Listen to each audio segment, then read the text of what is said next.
right. Okay, so now we're live. Well, good evening, bookworms. Welcome to another book talk by yours truly, Cindy Wong. I'm your book curator and your host for today. And we may have started a little later than our usual today, but with our star-studded um, book talk today, I would say it's worth the wait. Yes. All right. So I just want to make sure that everything is working.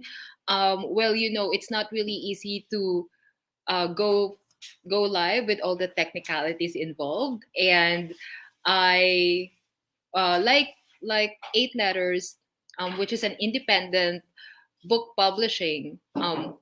How we usually do our Facebook Live, our YouTube Live. We pretty much DIY everything here as well. So, all right. So, well, let me proceed. Okay, let me proceed with our first author for tonight. I have a lot to learn from her for sure. All right. As you can see in the caption, we're going to launch two books. The first one is by Laila Vergara Tungkab, entitled From Mumbling to Mastering Impromptu Speaking. Okay, I have a secret to tell. I actually learned from her, but it was a few years back when she was my mentor. We'll talk a little bit more about that. And then there's also Tahan by Lance Abellon, which is a poetry book. All right, so let me read Lila's bio before we get her up on stage. So Laila Vergara Tungkab, MBA, has been a champion public speaker for more than 10 years and a communication trainer for more than 15 years in an IT company and higher education. She has helped thousands of professionals and undergraduate students to achieve their professional and personal goals by building their confidence and unleashing their potential in public speaking and presentation skills.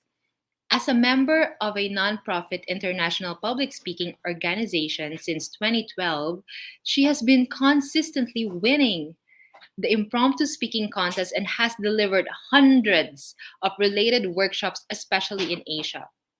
Laila is also a certified global career development facilitator and a career coach. She has guided many of her students in career planning and development, especially on postgraduate admission and job interview skills and preparation.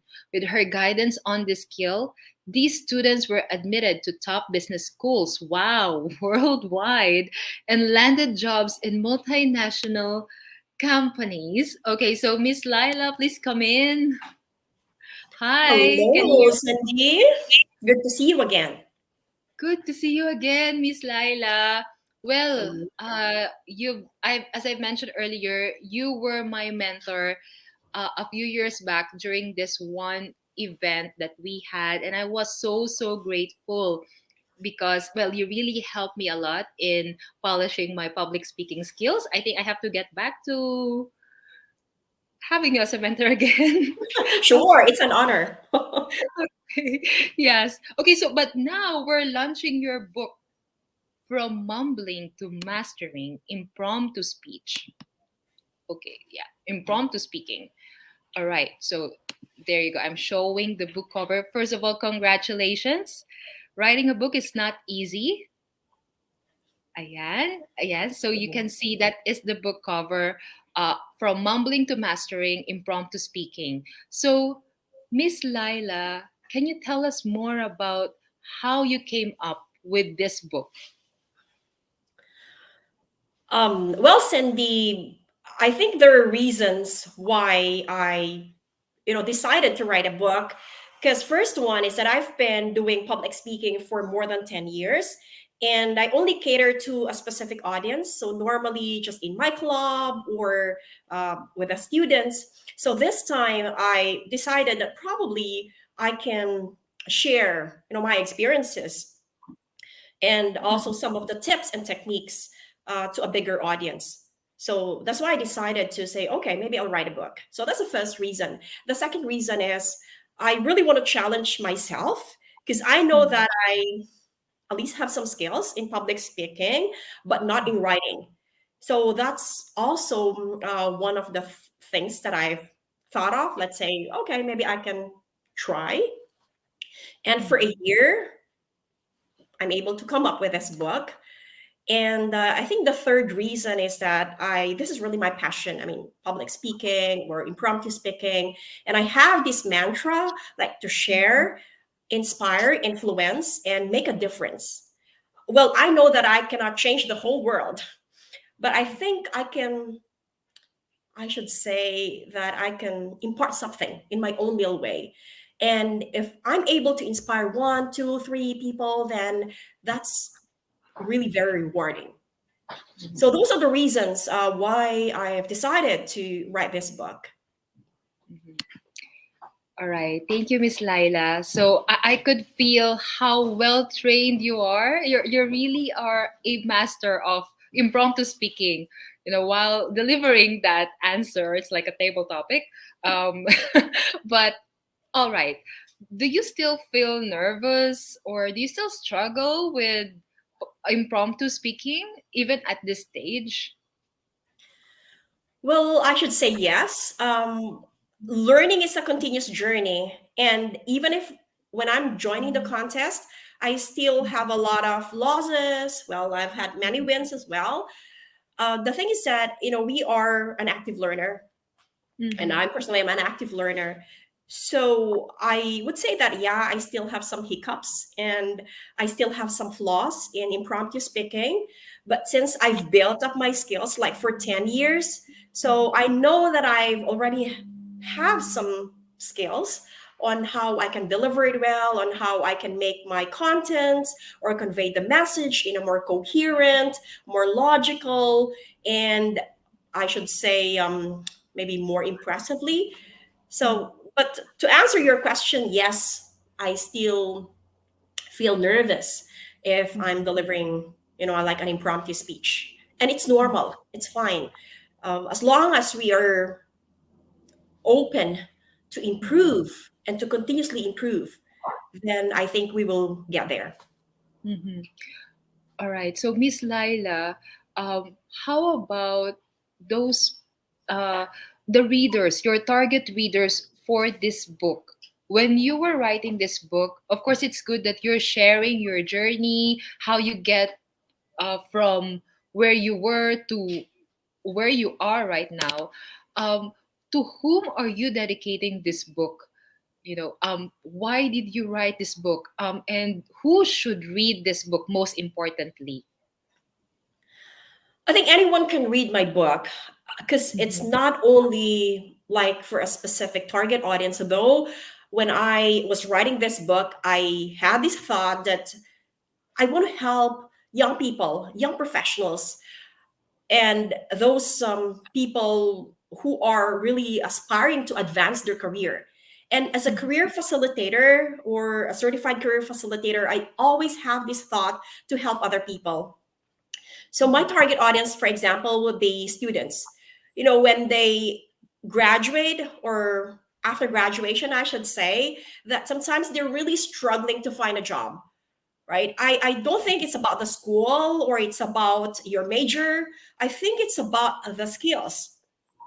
So if we equip ourselves with necessary skills, especially if you want to be interviewed in your ideal company, then if you practice or you do mock interviews or you have some basic knowledge about how to handle job interviews, then this book is for you.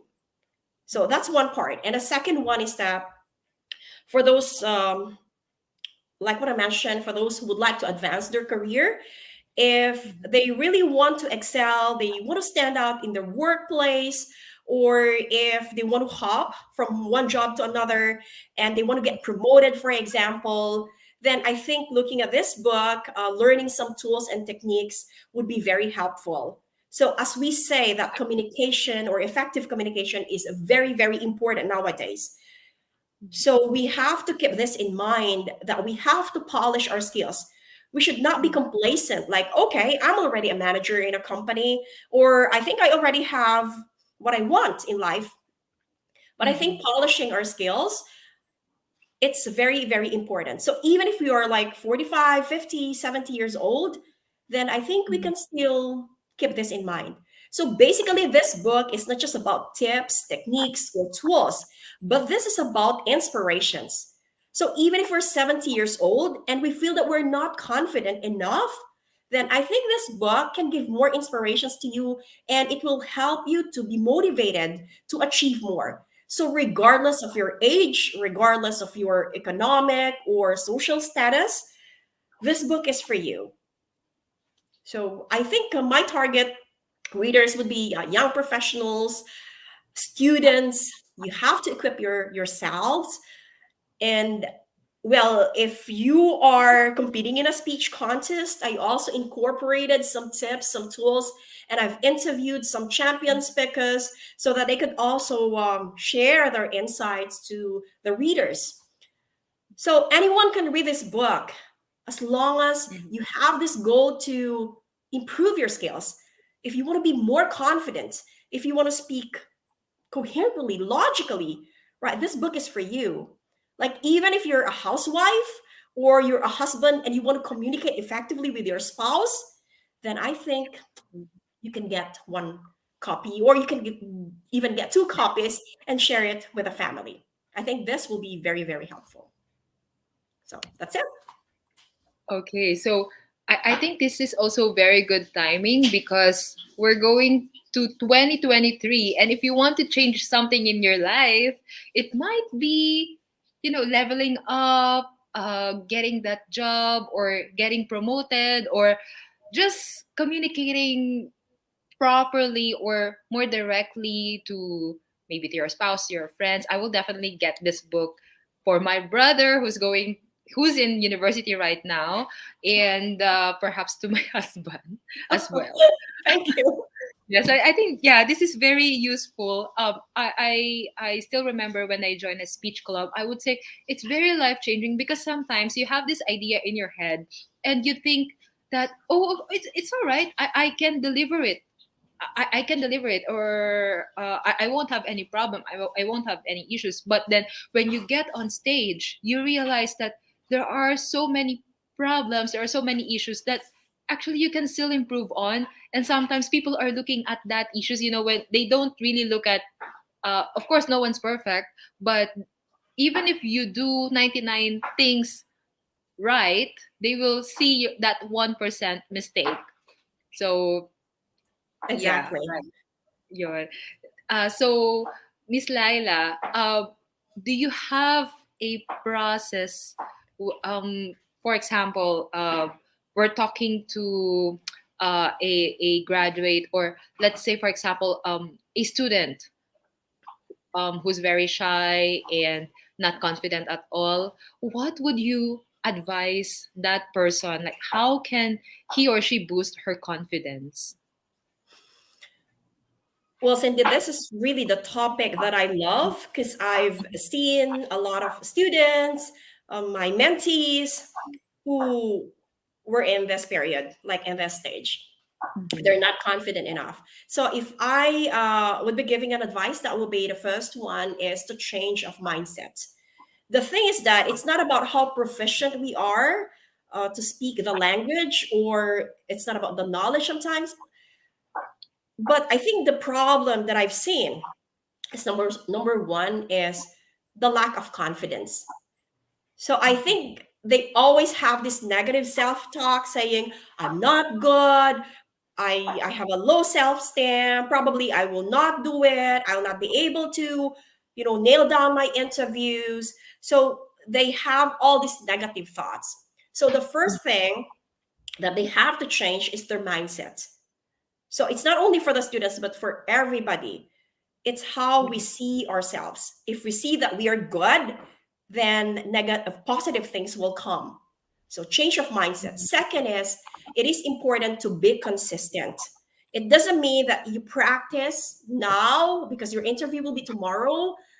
Well, it might not help at all. Because when we really want to polish our skills, this is like a muscle. So we have to practice, and we have to do more exercises to be able to make our muscles like firmer and leaner, for example.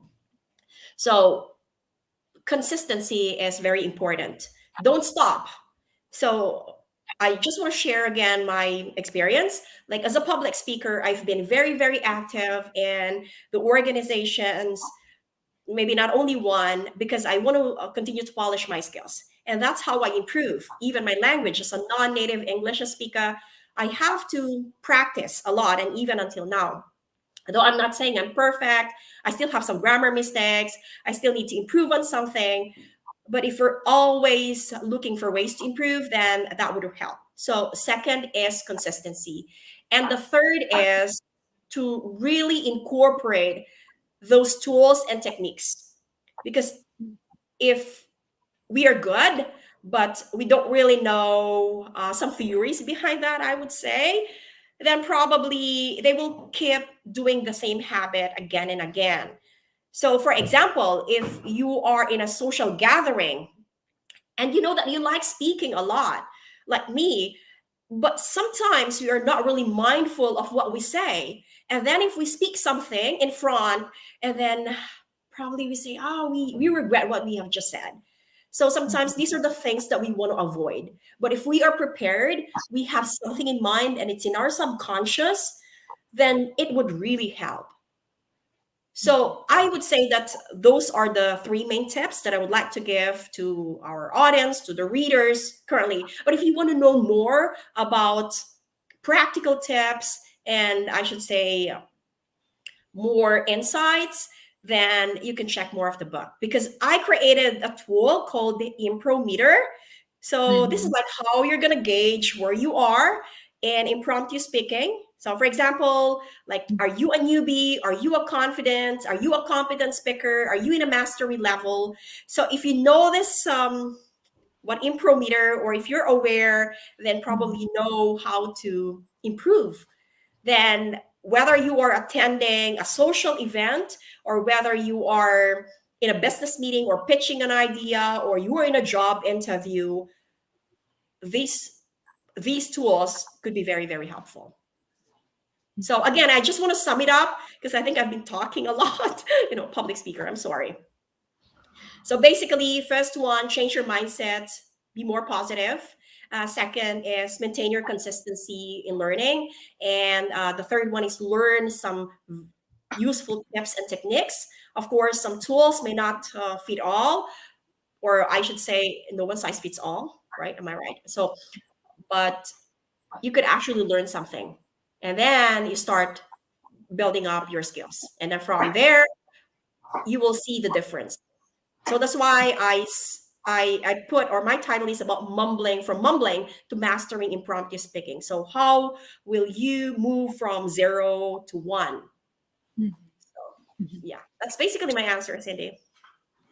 Thank you, Miss Lala. I like how you stated that practicing public speaking or going on an interview, for example, is like going into or getting yourself an exercise, because you don't just do it the day before, you do it daily. And that reminds me of my diet. Okay, so Same. yes, it really takes time. It's not really and also it's not one size fits all. Just because it works for one, the same process would work for you. So I think having this impromptu meter is also very helpful. I've seen this in the book, and I'm sure a lot of people would find this very useful, because it will be able to cater whatever to their needs, right? So aside from leveling up your career, getting yourself an interview or a promotion, or having better grades in school, um, uh, in what instances will we be able to use this sort of impromptu speaking? How important is this? Let's say I don't really want a promotion. I don't really want to get a job, but where else can we use this mastering impromptu speaking? Cindy, in many, many situations, like what I've mentioned, for example, you're attending your friend's wedding, and on the spot, you've been invited to speak, like say, okay, Laila, please come and say some few words to, or I should say a few words to your friend, blah, blah. And then you don't really know what to say. But if you have, or if you've read my book, then you have an idea. It's like, oh, okay, I've read that one tool or one structure, like let's say the Oreo structure, then I think I can use that. So maybe a wedding of your friend, or let's say in a social gathering, you're like, sometimes you're having a small talk. For example, you're invited in a birthday party, and there's one person that you really want to talk with, and probably for your business, said, oh, I want to talk to that person. And you don't really know what to say because you are probably an introvert, or probably you are hesitant to speak, right? So this is a very good way as well to learn the impromptu, what to think on your feet, I should say. What else? Even at home, like what I've mentioned, right? When you are communicating with your husband, and sometimes you have different ideas, or I should say spouse, you have different ideas, like, hi, you know, you should do this. Well, I think I've tried to use some of it. I don't know if my husband is watching, but well, I probably he's reading my book too. I said, okay, Lila, now I know your tips and techniques. But anyway, yeah, even at home, right? So you can use it. So it's not only in the workplace, it's not only if you want to get a promotion like what you've mentioned, but you can use the tools, you can use some tips and techniques anywhere. So sometimes even if you are, let's say you're taking a public transportation and you've met someone, right, a friend, or like maybe I should say maybe your former colleague, or let's say you want to apply for that job, and you know that, oh my gosh, I think she has the connections, or she has some connections on this company, blah blah blah. Then probably you can talk with that person. So I would say that communication is not only for a specific like scenario or a particular situation. I think communication skill could be everywhere. Mhm. So I think we have to master this skill, or at least have some knowledge on how we can um, master, or at least we can be good at it, or on how we can be more effective. I think that will really what reduce the barrier, Mhm. and that would help us not only for I mean to advance your career, but even for uh, I mean building a rapport or relationships. This is very important. So once again, effective communication skill is important in any situation, in any scenario. So this book is not only for those who are aiming for a promotion, but anyone can have this book. I would definitely recommend this book if you want to avoid awkward situations in the future. I think if you are able to uh, act on your feet, think of what you're supposed to do, because okay, from my experience, all these public speaking is all about preparation, and it's not just well, of course you have that mindset, but once you have that mindset, it's not just preparing for a public speech or impromptu speech. You're kind of prepared for everything or every situation that comes in your life or comes in your way. So yeah, so I would say that's also very helpful in that regards. So I saw this quote in the book. It's your quote. It says here, to learn and grow is to know yourself first. I think this is very intriguing. And although a lot of people would say that or would claim that they know themselves, they know themselves, but sometimes how do you really get to know yourself, or how do you really get to that point wherein you're comfortable to speak in the crowd or really change your mindset, etc., etc.? So how do you go to that in-depth getting to know of yourself, because it seems like this is the first step, right? Yes, I think it's knowing yourself is a crucial part, because if you assess your skills, if you assess who you are, your interests, your values, your aspirations, these will help to this will help you to actually think, what will be my next step, right? Mhm. So the question is how. Well, first is that I would say it's probably a cliche, but let's say taking some personality tests that would help. But again, it's also Mhm. good to get some feedback from others. Sometimes we are resistant, like, okay, I don't want to get any feedback. I think I'm good, right? But it's very Mhm. important to get some feedback from others. Like if I say, oh, Lila, I think it's better if you could improve on this part, or I think you're good at that. So understanding and knowing your strengths and your weaknesses is very important, because that's how we can improve. So, for example, I know that when I was in high school, I really had a low self esteem. I know that I'm not really good at mathematics. So, I don't want to be an engineer, or I don't want to be an accountant, because I know that I'm not really good at that, good at those subjects, or like mathematics, or something about quantitative, or something about like I should say physics, or something about Mhm. calculation, basically. So I know. So understanding what I'm good at is very important. So what I did was like, okay, I think I'm good at public speaking. I think I like speaking more than calculating or doing mathematics. Then I probably go into this path. And that really helped me to identify, or to, I should say, sharpen my skills. So that's one thing, right? So first is that, yeah, again, personality tests. Mhm. I'm a career counselor, and we always say, you can take MBTI, or you can take strong interest inventory, or Enneagram, or whatever, right? So that's one thing. That's just like for reference. And second Mhm. is get some feedback from others, right? And be open minded. When you get feedback, don't don't resist, or I should say, try to be more receptive. And what else? Identifying yourself, I think, in day-to-day activities.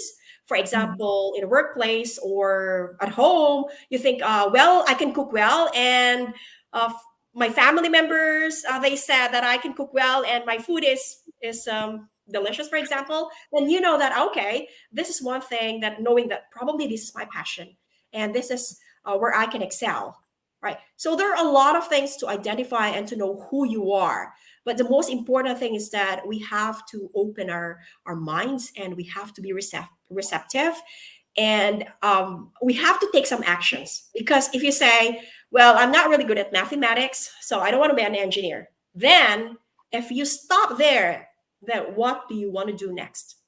If you're not good at mathematics, then probably you have more skills, you have more talents, probably you're passionate on something. Then try to think of ways to sharpen, to hone that skill. So those are some of the basic tips that I would like to give in order for you to know yourself better.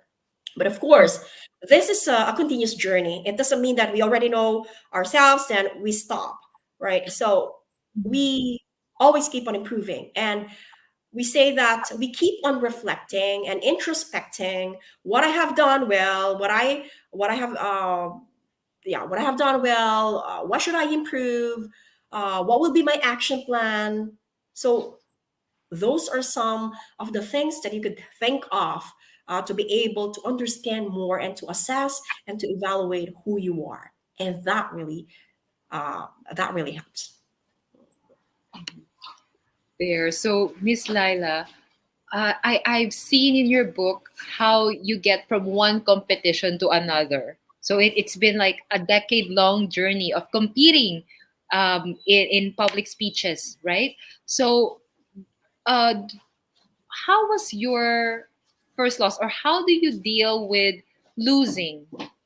Right. So, how do you deal with losing, and what were the lessons that you learned along the way? Well, like what I've mentioned, when I had my first loss, I it wobbled my confidence. And it's normal. As a newbie, I felt like I wasn't good enough. I They're better than me. There's always a comparison. And I thought that I wouldn't be able to make it next time. So that's the first reaction I had. But later on, when I started to, excuse me, understand my why am I joining the speech contest? For what reason? And to tell you the truth, I didn't get anything. I mean, just a trophy and a recognition and a certificate. So what motivated me to keep on competing for 10 years? So I think I would say that it's about the learning, and it has helped me to become more resilient. So it has helped me to prepare to become a better person. So when I'm competing, I'm so sorry. So when I'm competing, I always have this thought like, I need to be more patient. I need to work hard. I need to be more resilient, because I don't know whether I will win again or whether I will lose again. So I don't know. But I mean, to sum it up, it has helped me to become more resilient and to really have this sense of achievement that whether I lose or whether I win, I always learn something from that. Yeah. Sorry, I've been coughing, and sorry if I will sneeze later. But anyway, I'm so sorry, Miss I Laila. hope I'm able to impart some inspirations to our audience and to my readers. Not just inspiration, but a lot of knowledge, a lot of tips, a lot of uh, processes that we can start with. Even if they don't buy the book, just watch this live video. But of course, come on, people, you should buy the book. It's Yes, they only should buy the book. yes, it's only 425 pesos.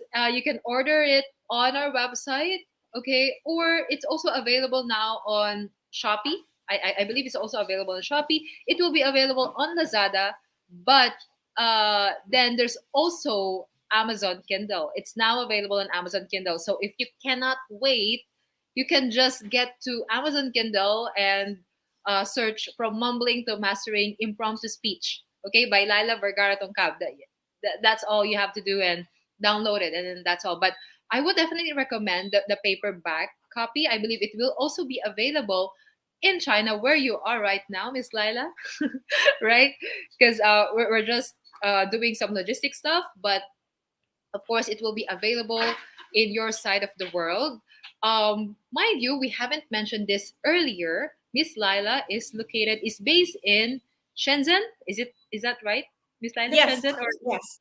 yes. So she's now in Shenzhen. She's coaching university students and coaching them as well to get to the next level. It's so good to hear that um, a lot of let's say foreign students, are learning from you, and I think one hope is perhaps in the future, if when Filipino students get to read your book, then they get to learn from you as well, right? So, or anyone from all over the world, I'm sure they can learn from you. Yes, yes. I really want to inspire our Filipino like readers to, well, because we're brilliant, we're good, we have many talents. So I think if they read the book, it would really help them to prepare, I think, especially for students. So in the future, and I really want to help the students if they have the chance. I'm not sure if I can send my email to them, and if they read my book, and if they have some questions or they need some clarifications, or probably they have some concerns, then I would be very happy to hear from them. So I'm not sure if there's any way, Cindy, that to write my email or to put my email there, and they can contact me. So anywhere, I mean, not only Filipinos, but to whoever is watching or will watch this video, then I would be very happy to communicate with you. I know it's not like very tiring to communicate one by one, but if you can send or drop a message to my email or to any platform, or maybe to 8 letters, then I would be very happy to share more. Right? Of course, this book is like only 150 or 200 pages, but I think if they want to know more and if they want to hear more of my stories, then again, I would be very happy to reach out to them, or they can reach out to me, or either way. I just posted your email address in the comment section, so I believe people can just reach out to you if ever they want to get to know more about, okay, what's the next step, or because of course sometimes reading the book is not enough. Sometimes they really need a one-on-one coaching, and I'm sure you can really help with that. Miss Lila, do you have a copy of the book there with you, or the manuscript? Because um, I, I would like to request if you can read some excerpts so that at least they'll have an idea of what it's like to get a copy. Sure. Mhm. Yeah, let me read part of my book. Okay. Right. Chapter 1, I have this keep in mind these helpful tips. And I mentioned here, everyone has their own values and personality. Everyone is unique. And this uniqueness makes us special. If you have just started to build up your confidence, don't worry, you are not late. If you are brought up in an environment with so much support that builds your confidence, be an inspiration to others. Wherever we are in this situation, one crucial thing is to assess ourselves and to identify our why, what, and how. That's it. Wow. Okay. Wow. That's so that's so quick. But yes, I would I definitely can read recommend. more if you want, but I I just feel definitely that recommend. I want to make it more impactful. I said, okay, Lila, you've been talking a lot, and but I want them to really get excited to get my book. So I said, oh, Right. okay, I think I can improve my confidence, and yeah, I think I can learn something. I can get some inspirations or insights. Then, Mhm. well, get one copy or more copies. Christmas is coming. So this is Yes. a very valuable gift that you can give to your loved ones, right? Yes. Not just loved ones, your colleagues, your friends, Yes. everyone that you know. Yes, it's you'll definitely get good value for money for this. Yeah, people will love you for this. There. Yes. Yes, Oh, if you can spend money on parties, then invest something on yourself and invest on learning. This is also my mantra. I'm not really like I don't really like, I should say, buying luxury goods, but I yeah. really spend on learning. I feel that I'm getting more certifications instead of getting luxury bags or material things would even make me happy. So well, again, you have your own values, you have your own mantra, but getting this book is worth it, I should say. So get one. Right. And if you want to change your mindset, sometimes the first step as well, aside from getting to know yourself, is getting to know what is already out there. What are other people doing? And reading your book, they will have a lot of ideas. Okay, that they're not alone. Okay, people go through this process of not having enough confidence, not having enough courage to get to that level that they want. Because sometimes, okay, it's good that you can envision yourself that, oh, you can be this person, okay, I will be a manager someday. Wow, if you just say that, and if you don't, without taking any actions, then I'm sorry to say, unfortunately, it's not gonna work. You have to really take actions, do something. As you mentioned here in chapter 7, be fearless in taking your first step, because that first step is the start of something bigger and better. Ayan, that is Yes. your goal, diba? Right? Yes, So, totoo. mhm. Right. So, Miss Laila, okay, we're nearing towards the end of this talk, but how did you manage, or how do you manage your fear? Maybe one more quick tip from you. Managing my fear in Mhm. public speaking or in impromptu Yes, speaking. yes. Managing your fear in impromptu speaking, in public speaking, because you mentioned earlier that you still feel nervous, right? You still feel unconfident sometimes. Okay. I manage my fears through the following. First one is when I'm competing, I visualize success. Okay, whether I will win or not, I visualize success, and I'm always thinking, oh, I'm on the stage and people are clapping, and I'm doing it well. So even before our session, I'm already visualizing that I'm very passionate, even though I'm sick right now. So we have to visualize success. And that would mean you have to think positively. So that's one thing. Because if you always think, I'm not good, probably I won't make it, then you will really be nervous. And I'm telling you, being nervous is okay. That's a kind of motivation for you to move forward and not to be complacent. But we have to tell ourselves that we can do it, right? If something goes wrong, that's fine. We're humans. We are not robots. So it's fine. Just to learn from your mistakes. And second is that I still do some stretchings, or I watch the video. I love 𝐕𝐞𝐫𝐶𝐚𝐫𝐚-𝐫𝐶, what's that? Fake it until you make it. So I still do a Superman pose, right? Because that helps. And I think in psychology, it really helps you to become more confident. So I do a power pose, a Superman pose, and I take a deep breath before I do a speech contest, or before I do some trainings, or before I talk with someone, for example, in a meeting or in a presentation. So I really prepare. So what else? And I keep reading self-help books. Again, that's an affirmation. Like sometimes we are becoming less confident. So when I read some self-help books, like right now, I'm reading the book of Kelly McGonigal from Stanford University. And it's like how to manage your stress, right? So we thought that stress is harmful.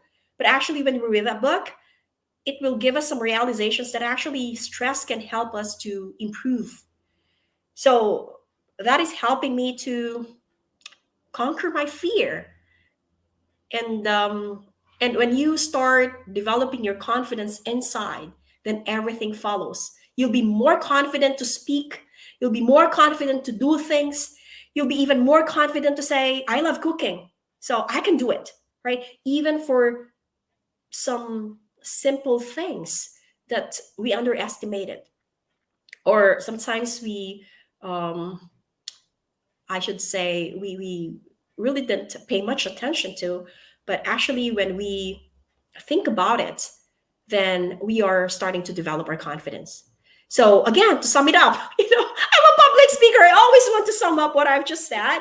So first one is that, again, avoid negative self-talk, and visualize success for everything you do, right? Whatever the result will be, always visualize success.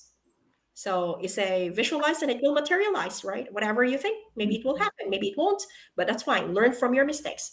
And second is, of course, do some power pose, right? And the third is, what did I say? Keep on improving. Read some self-help books, like my book, right? If you think you want to conquer your fear, or you want to be more courageous, do things, then this self-help book can actually help you. Maybe not 100%, but at least it can give you some motivations and inspirations. Again, well, the key words is like inspiration and motivation. So I think if you read this book and you feel that, okay, I got inspired, then please drop a message or say, Lila, yes, your book is very helpful. I've improved my confidence. So that's it, Cindy. Thank you, Miss Lila. I'm so pleased to let you know that I've been doing all those three tips that you mentioned. So the first one is like avoid negative talk, because your relationship with yourself should be healthy, right? So that's how you build the mindset. And then second one, do a Superman pose. I think that's the thing that I didn't do today. Thus the mumbling in the beginning of this intro video. And then of course the third one is reading self-help book. I love self-help books. I read all kinds of self-help books. So of course, not just, sometimes it's not just for myself, but also for other people. When I see that, oh, they have this um, struggle, I would just give them the tips, even if even if I'm not good at that myself. So Cindy, that's the reason why you're successful. I mean, you are a reflection of, I say, of well, a successful person, very humble. So you see, you're following those steps. Well, You are my mentor. you're successful in your own way, right? It's not only about money, or it's not about material things, but success comes from within. Right? If you feel that I've done something better today than yesterday, then I think I'm successful, right? And well, Cindy, for you, many tangible things to say that you are really a successful person, and I've seen that. So yes. So yeah, let's spread the word. And Thank you. really, really, no, it's not. It's a compliment, and it's really from the heart. Thank you, Miss Laila. And of course, to those who are latecomers for today, I just want to highlight that Miss Laila was my mentor years back while I was still in Hong Kong, and she really helped me deliver, building my confidence or delivering a speech. It was for a public speaking event, and I would say I really learned a lot from her. So you should get. Okay, people who are watching right now, come on, you guys. It's only 425 pesos. Get it on www. 8 letters, as you can see here, 8 letters, and then books.com/shop, or just go to 8lettersbooks.com. You can see it right away. It's also available on Amazon Kindle, on Shopee, and soon on Lazada. So, and soon it will be available as well in China and in Hong Kong. So I can see some lovely people here who are saying they're going to get a copy of the book. So shout out to Miss Audie. I'm sure you're also her mentor. Okay, so there you go, Miss Laila. All right, do you have any last message to our viewers? Well, for Miss Cindy, this is my first book, and I'm planning to have another one probably in 2023, because again, I want to share more things to the bigger audience. And I think I've already said a lot of things and lessons. So I would say thank you very much, and I want to say thank you in advance to our readers, to our audiences. And it's not about just supporting me, buying the book, but buying this book will help you to be transformed, to become a better person. Right? So grab one, don't wait, and I'm sure you'll get something from that book. And once again, thank you. And I'll be publishing another book probably in 2023. So yeah. Hopefully next year I'll be able to have another book talk and this kind of casual discussion with Cindy. So thank you very much. Thank you. Thank you, Miss Lala. It has been lovely catching up with you. Yes. Again. Okay, and looking forward to your 2023 book. But before that, let's get this book down first. So yeah, so people, just please get a copy. We have limited copies, of course. Even if we keep on announcing here that you have to get a book, what we should tell you is that we have limited copies of From Mumbling to Mastering. All right, thank you, Miss Laila. We'll take a short break before we get to our next book talk for today. Thank you very much. And bye. Thank you. Thanks. Bye. We'll be back.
Alright, ayan, magandang gabi.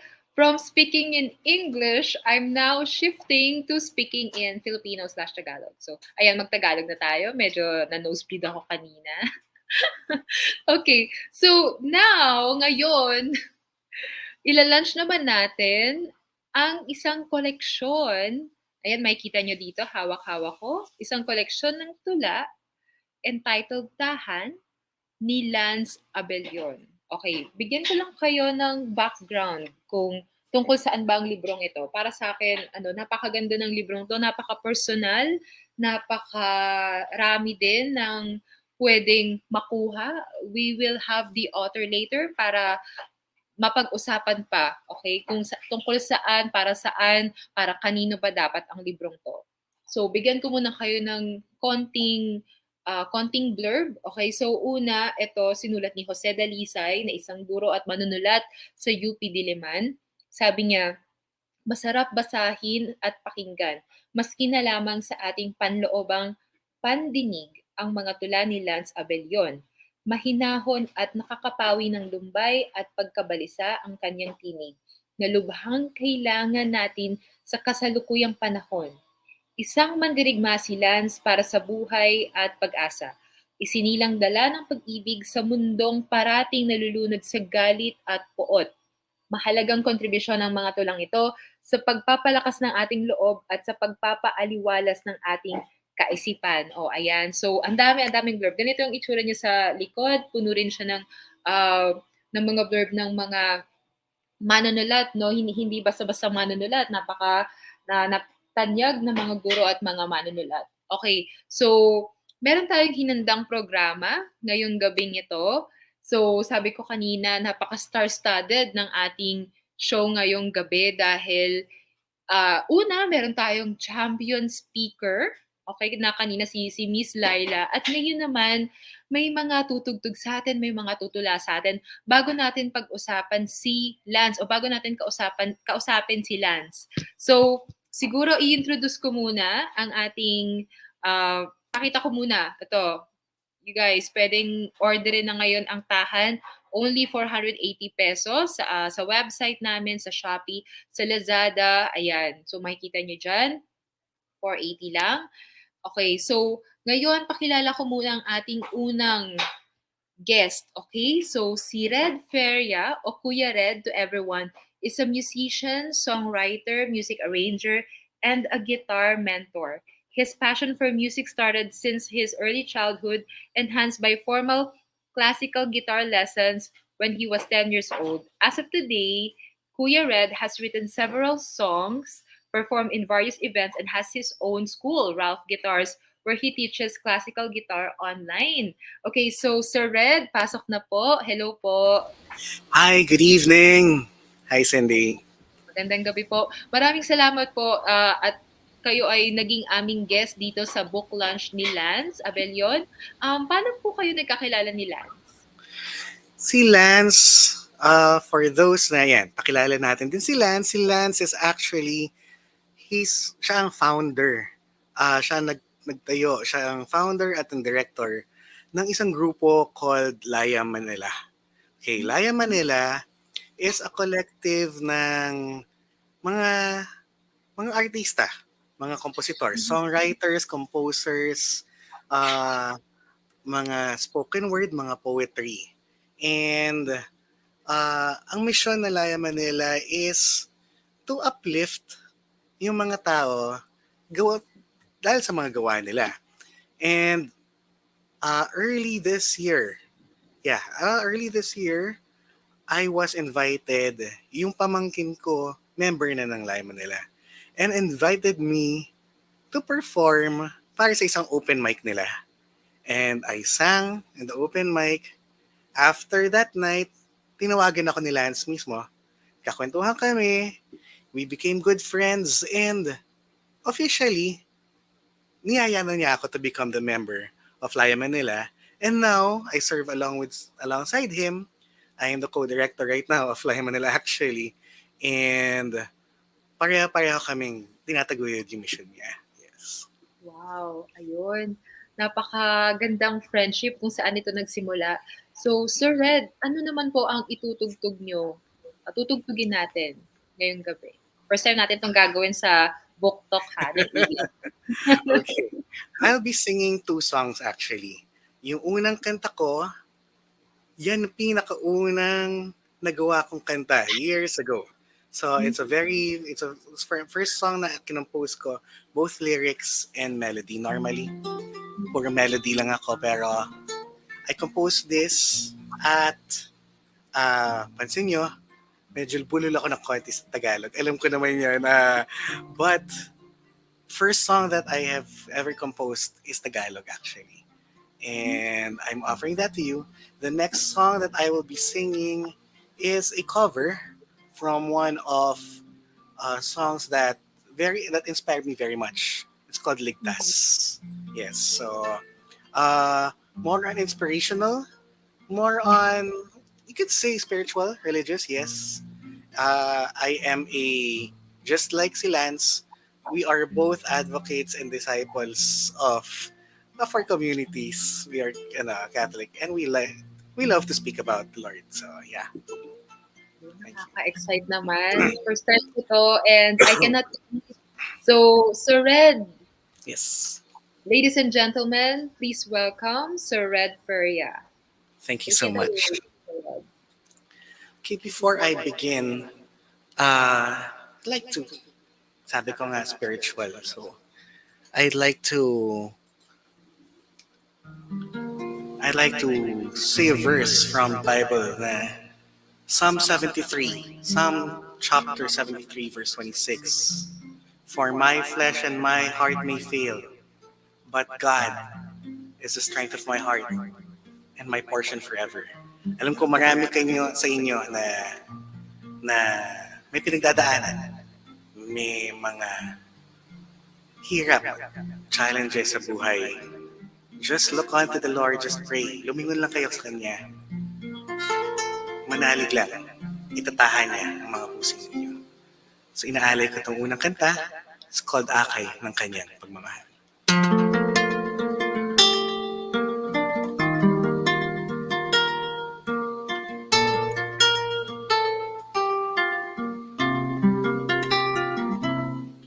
Masayang lumalakbay sa hagdanan ng buhay, ngunit hindi napapansin ang kamay na nakakbay.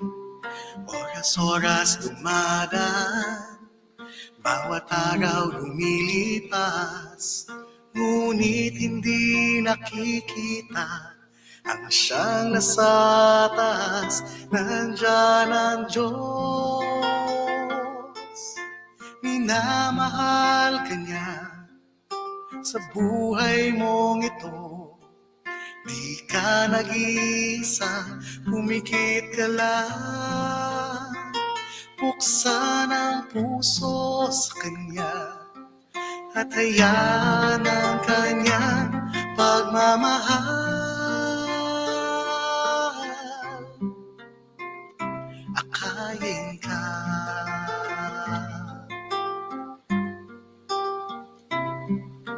Matulog ng mahimbing, kalimutan ng hapdi, at nariyan si Jesus, nakaupo sa iyong tabi.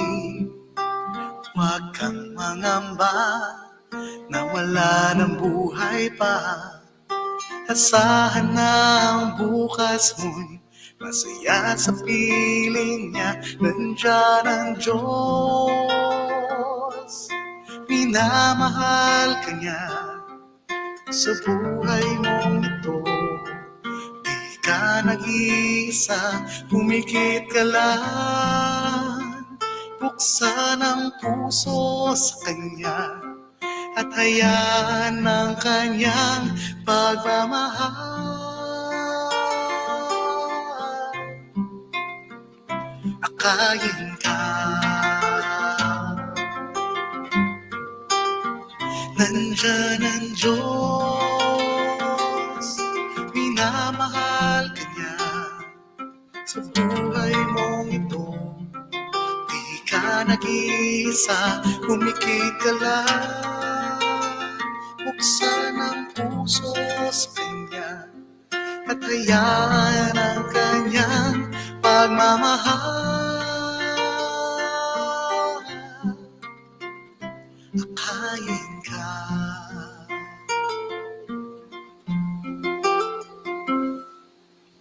That was my very first composition. And this next song is a cover. It is sang by Victory, and it's called Ligtas.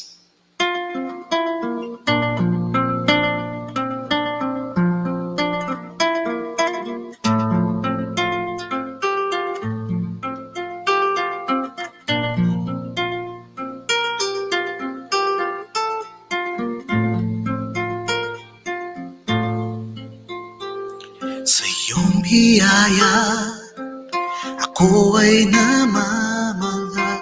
Sa iyong kalinga, pag-ibig ganib ay di banta. Sa pag-ibig mo, palaging ligtas ang puso. Mangusap ka, lingkod mo'y nakikinig. Sa ingay man, bulong mo'y natatangi. Sa aking pag-asa'y, sa puso ko'y tatahan. Sandigan ng puso ko ay nahanap sa iyo, Kristo. Pangalan mo, kanlungan ko, kailan pa man. Mangusap ka, lingkod mo'y nakikinig. Sa ingay man, bulong mo'y natatangi. Pag-asa'y ikaw, sa iyo puso ko'y tatahan. Sandigan ng puso ko ay nahanap sa iyo, Kristo. Pangalan mo, kanlungan ko. Sandigan ng puso ko ay nahanap sa iyo, Kristo.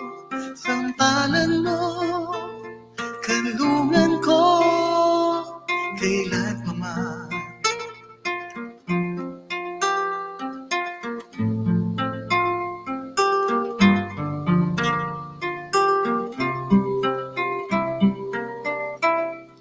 Kailan may di lalayo, ikaw ang kaligtasan ko.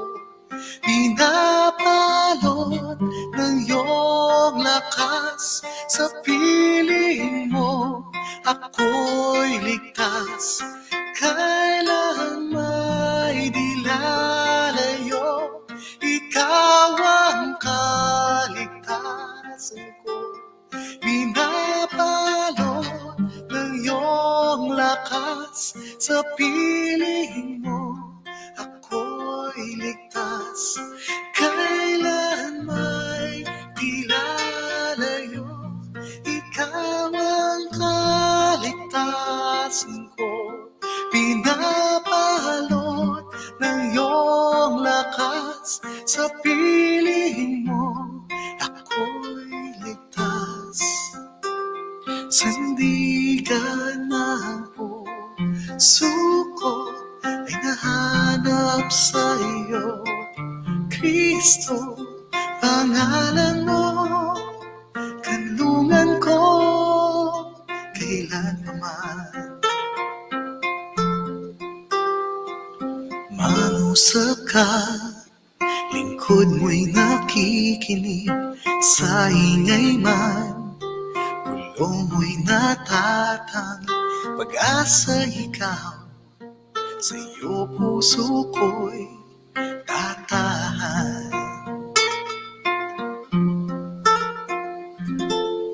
Thank you very much. Maraming salamat, Sir Red. Napaka-soulful, napakaganda. Wala akong masabi. Hindi ko ina-expect.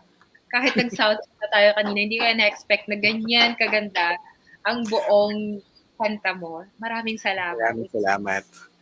Thank you so much for having me. Thank you, Sir Red. Ayan. So, pagkatapos ni Sir Red, tayo naman ay babasahan ng tula. Ayan, meron tayong kasunod na guest. Pero bago tayo pumunta dyan, gusto ko lang din ipakita sa inyong lahat kung ano yung libro ang ating nilalunch ngayon. Ito ay ang Tahan, Mga Tula ni Lance Abellon. So, ito siya. Ayan. So, kanina nagbasa ako ng isang blurb. Magbabasa muna ako ng isa pa. At saka ko naman ipapakilala yung kasunod. Okay. So, ito, isang blurb mula kay 𝐕𝐞𝐫𝐻𝐵, isang Makata, manunulat, guro ng UP Diliman. Sabi niya, ang tahan, okay, ay para sa mga wasak, sugatan, nawawala di umano ang tahan, mga tula ni Lance Abellon. Pero kahit ang mga buo walang sugat at di naman naliligaw, ay pinatutuloy rin ng Makata sa kanya o kanilang mundo. Nandoon daw ang matagal mo nang hinahanap at ito ay walang iba kundi ang paghilom. Sa kabilang banda, kapag nasa loob ka na, parang ayaw mo nang umalis, nagiging sanggol kang muli. Buhay na sa bahay bata, bumubuo, humihilom, tumatanggap sa kasamaang palad pagdating ng panahon, bakit nga ba kailangan pang isilang pa? Ayan, so napakagandang blurb mula kay 𝐕𝐞𝐫𝐻𝐵. So eto, ipapakitaan ko naman kayo ng isa pang video mula kay Bianca Bonifacio. So si Bianca, ayan, so isa rin siya sa magpa-perform sa atin ngayong gabi. May dalawa pang naka-line up dito. Okay, so eto na.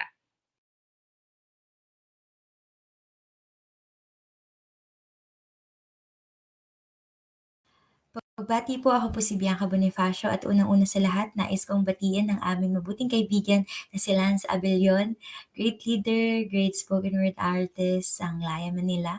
And gusto namin i-congratulate at available na po ang Tahan spoken word album sa lahat ng digital stores and platforms ngayong December 10. And sana i-stream natin yan dahil napakaganda ng mga content ng Tahan spoken word album. So maraming salamat and congratulations again at sa launching na itong book launch na to at release ng spoken word album sa Spotify and all digital platforms. Nais ko pong ibahagi ang dalawang piyesa. Ang unang piyesa na ibabahagi ko ay naisulat ko na pinamagatang Hintay at syempre ang pangalawang piyesa ay nagmula sa libro ni Lance na pinamagatang Unang Pag-ibig. Sana po ay magustuhan ninyo. Kay sarap pakinggan ang masasayang kwento ng mga kaibigan, hindi ba? Kung paano ang mga patlang sa kamay ay tuluyang napunan o kung gaano kalalim ang pasasalamat ng isa sa panibagong hanap na buhay. At iba pa na kaya mong pakinggan maghapon kahit ngalay na ang mga ngiti. Sa pagitan ng mga ito, may hindi man ka nais-nais, batid mong sa duloy may magandang katapusan. Pero kung pala rin, ikaw ang nabanggit tanungin, kaya mo bang sagutin? Sumulat ng sariling sanaysay na hindi bababa sa 500 salita. Minsan nang may nakapagsabi sa akin, mas madaling sumulat sa lumbay. Pero bakit ng gabing iyon, nahirapan kang ipaliwanag ang nawawalang liwanag? Lumipas ang mga araw at buwan, takip silim ang tanging nadadatnan. Nakatitig sa di kalayuan, malalim ang mata't may tumutulong luha. Hindi man mapunan ang nawawalang patlang, pero pinilit kapain sa dilim ang mga bagay na nariyan. Isang posporo, papel, at lapis. Isinantabi muna ang tulang panulat na pinupuntahan sa panahong walang mapagsabihan. Pinili ang ningas ng apoy, ang tanging kailangan upang magpatuloy. Ngunit di nagtagal, pinulot pati ang lumang papel at bagong tasang lapis upang iguhit ang bawat letrang binibigkas. Nakita ang lahat. Nakita ng lahat. Kaya sa susunod na tanungin kitang muli, matapos man ang kwento ng wala pang dulo, ikaw ay nandito. Hintayin mo ang iyo.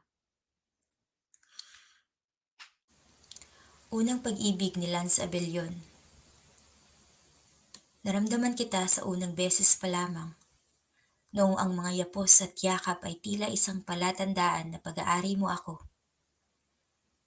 Ipinakilala ka sa akin sa unang pagkakataon at agad kong kinilala ang pagkatao mo. Hindi ako nag-atubiling kabisaduhin ng mga pangakong binibitawan mo. Kasabay nito, ninanamnam ko ang paghalik ng mga alon sa dalampasigan sa aking mga paa, ang paglipad sa alapaap kasama ang mga ulap at nakatunghay sa ganda ng kapaligiran. Namangha ako sa kanila na tila para bang kinakawayan at sinasalubong ng maligaya ang aking pagdalaw sa kanilang mundo. At pagmula noon, hindi ako bumitaw sa iyo. Hindi ko binitawan ang mga pinangako mo. Kahit minsan, hirap akong dalhin ang bigat na aking dinadala.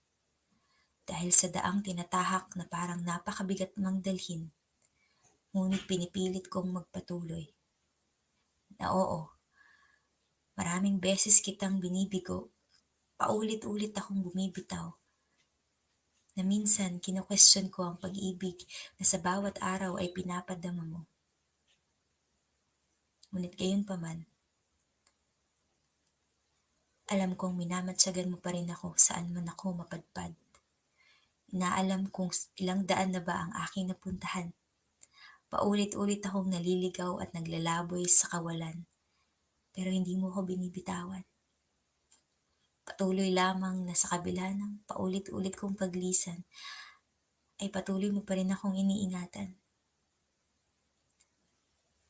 At ito ang iyong pag-ibig na hindi nagkukulang sa lahat ng panahon. Pag-ibig na handang tumanaw sa bukas at ngayon.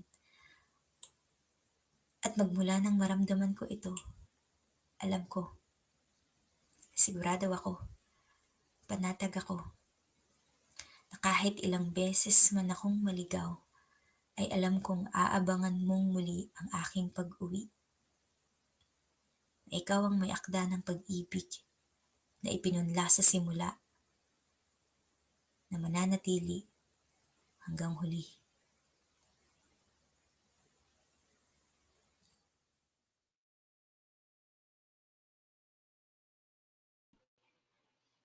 Ayan, maraming salamat, Bianca Bonifacio, para sa napakagandang performance. So, iniisip ko kanina pa kung ano ba yung tema ng ating book talk ngayong araw na to. So, sa tingin ko, nakikita na natin kung ano ba talaga yung gusto nating ipakita ngayon, which is all about performances. Pero hindi lang basta-basta performance. Kanina nagsimula tayo sa libro ni Miss Laila Vergara Tungkab, from Mumbling to Mastering Impromptu Speech. Pero ngayon naman, lumilevel up naman tayo dahil it's all about performing na in front of an audience. So hindi na tayo nagde-deliver kung ano man ang nasa utak natin, but also kung ano yung tipong ibubuga na natin. Ayan. So gusto ko lang ihanda yung susunod na video natin dahil meron tayong para sa segment na to, nilalunch natin yung libro ni Lance Abellon na Tahan, Mga Tula. So kanina natapos na tayo sa 2 performances. May 2 pa at saka natin iimbitahan si Lance Abellon sa stage na to para ating ma-interview. Ayan. So nakikita ko dito yung inyong mga komento. Ayan. So bigyan niyo lang ako ng panahon para ma-set up ito. Ang susunod na magbibigay o magpa-perform ngayon, ayan, napakinggan ko na to kanina, ay si Jerome. Ayan, si Jerome. So, pakinggan natin, napakagandang video, napakagandang tugtugin ang hinanda niya para sa atin.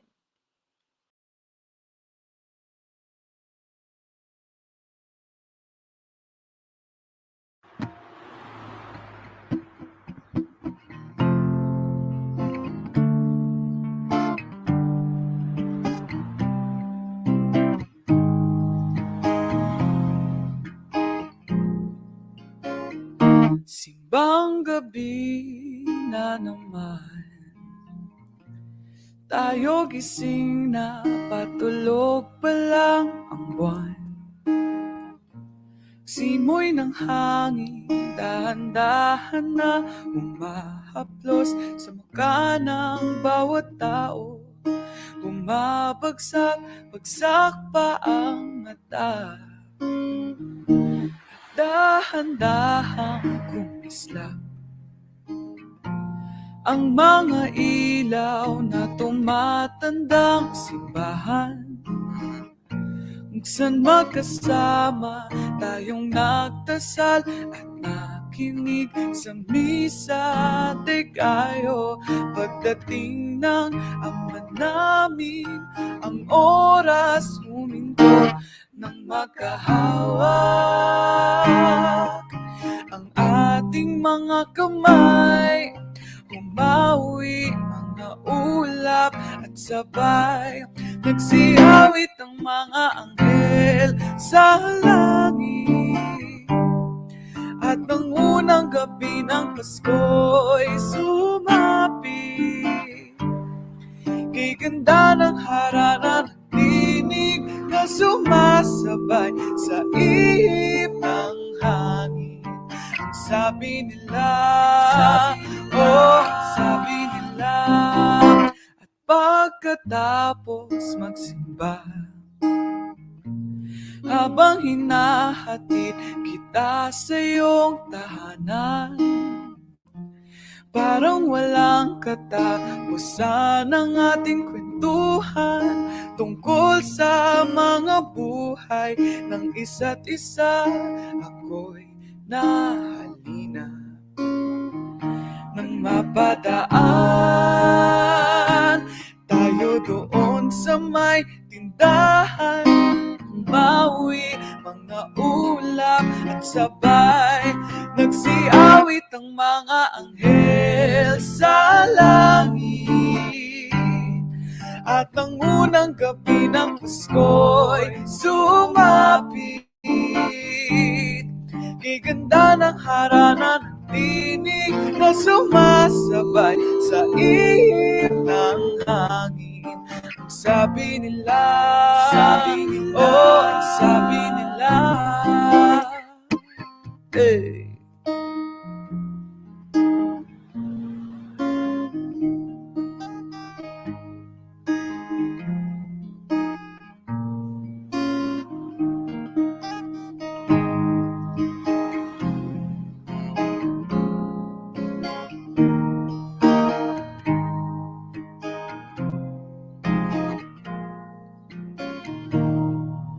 Natapos din ng 9 na araw ng simbang gabi.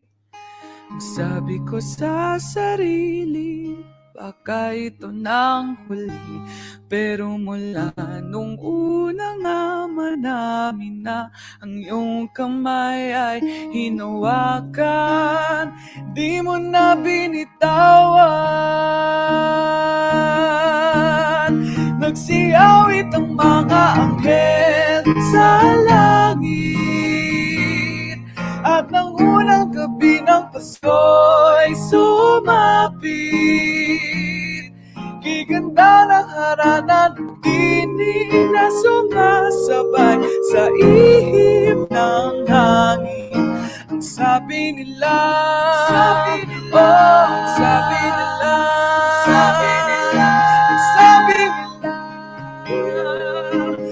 sabi nila, bilhan mo na siya ng bibingka, dahil ikaw ng aking tadhana.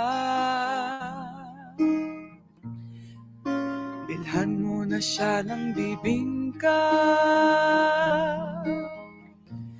dahil ikaw ng aking tadhana.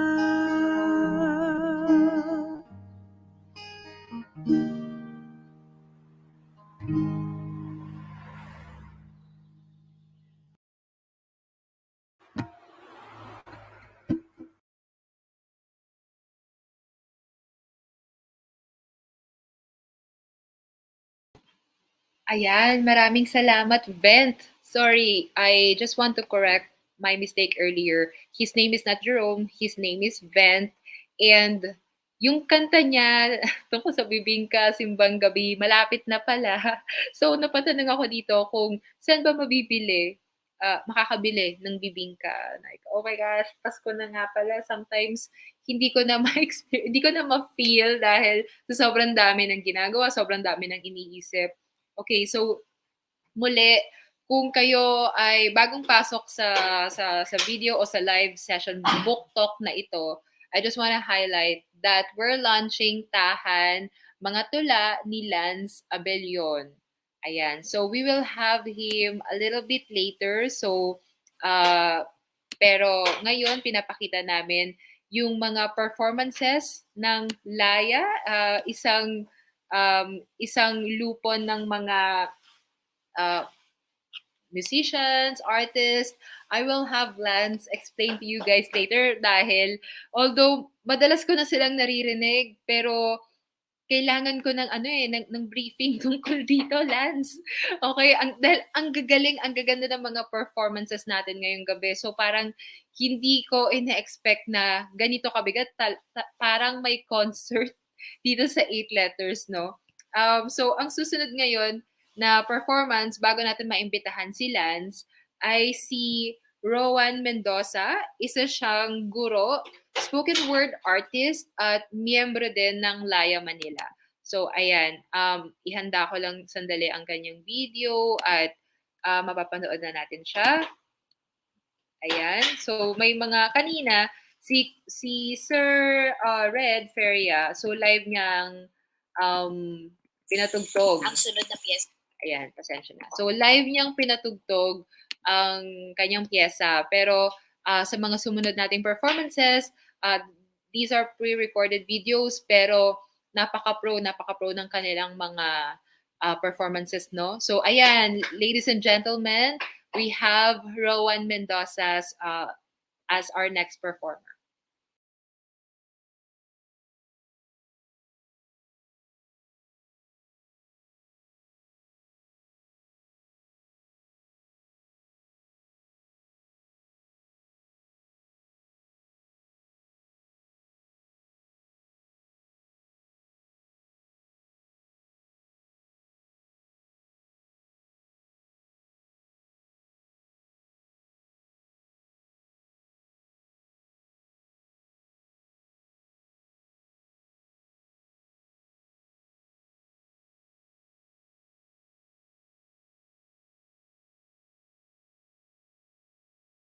Higit pa sa pagsulyap sa mga tala, ang pagtitiwalang sa tama.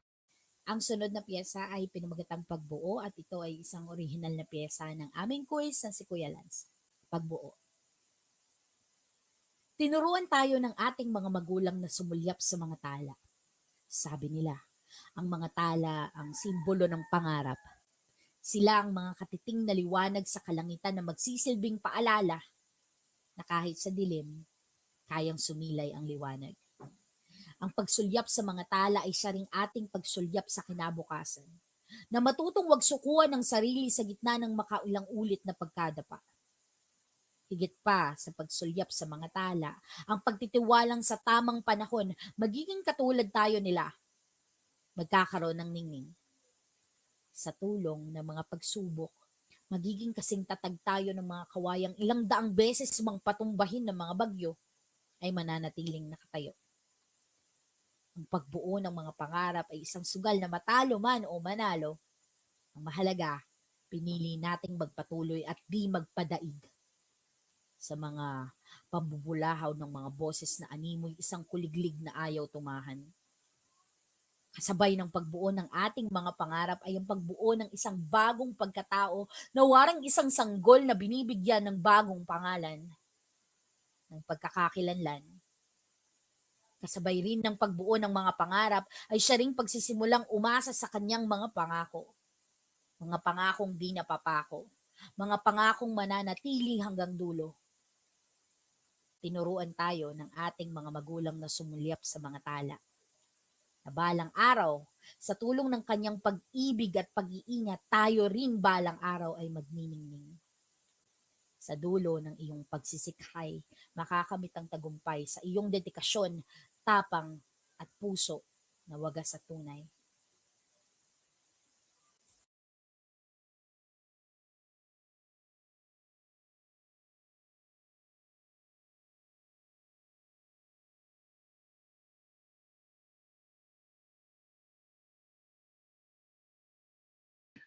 Ayan.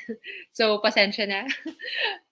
Pero maraming salamat, Rowan Mendoza, para sa isang magandang performance. Okay. So, yan na. Diyan na po nagtatapos ang ating performances. Kanina, nakita natin o napakinggan natin ang kanta ni Red Feria, Bianca Bonifacio, ni Vent, at ito naman ni Rowan Mendoza. Last but not the least, ayan, finally, makikita na natin siya. Basahin ko lang ang kanyang bio bago tayo pumunta o bago natin siya iangat sa stage, no? So si Lance Abellon ay ang nasa likod ng kolektibang Laya Manila, isang lupon ng mga makata at musikerong naglalayong makapagbigay inspirasyon sa mga tagapanood at tagapakinig mula pa noong 2017.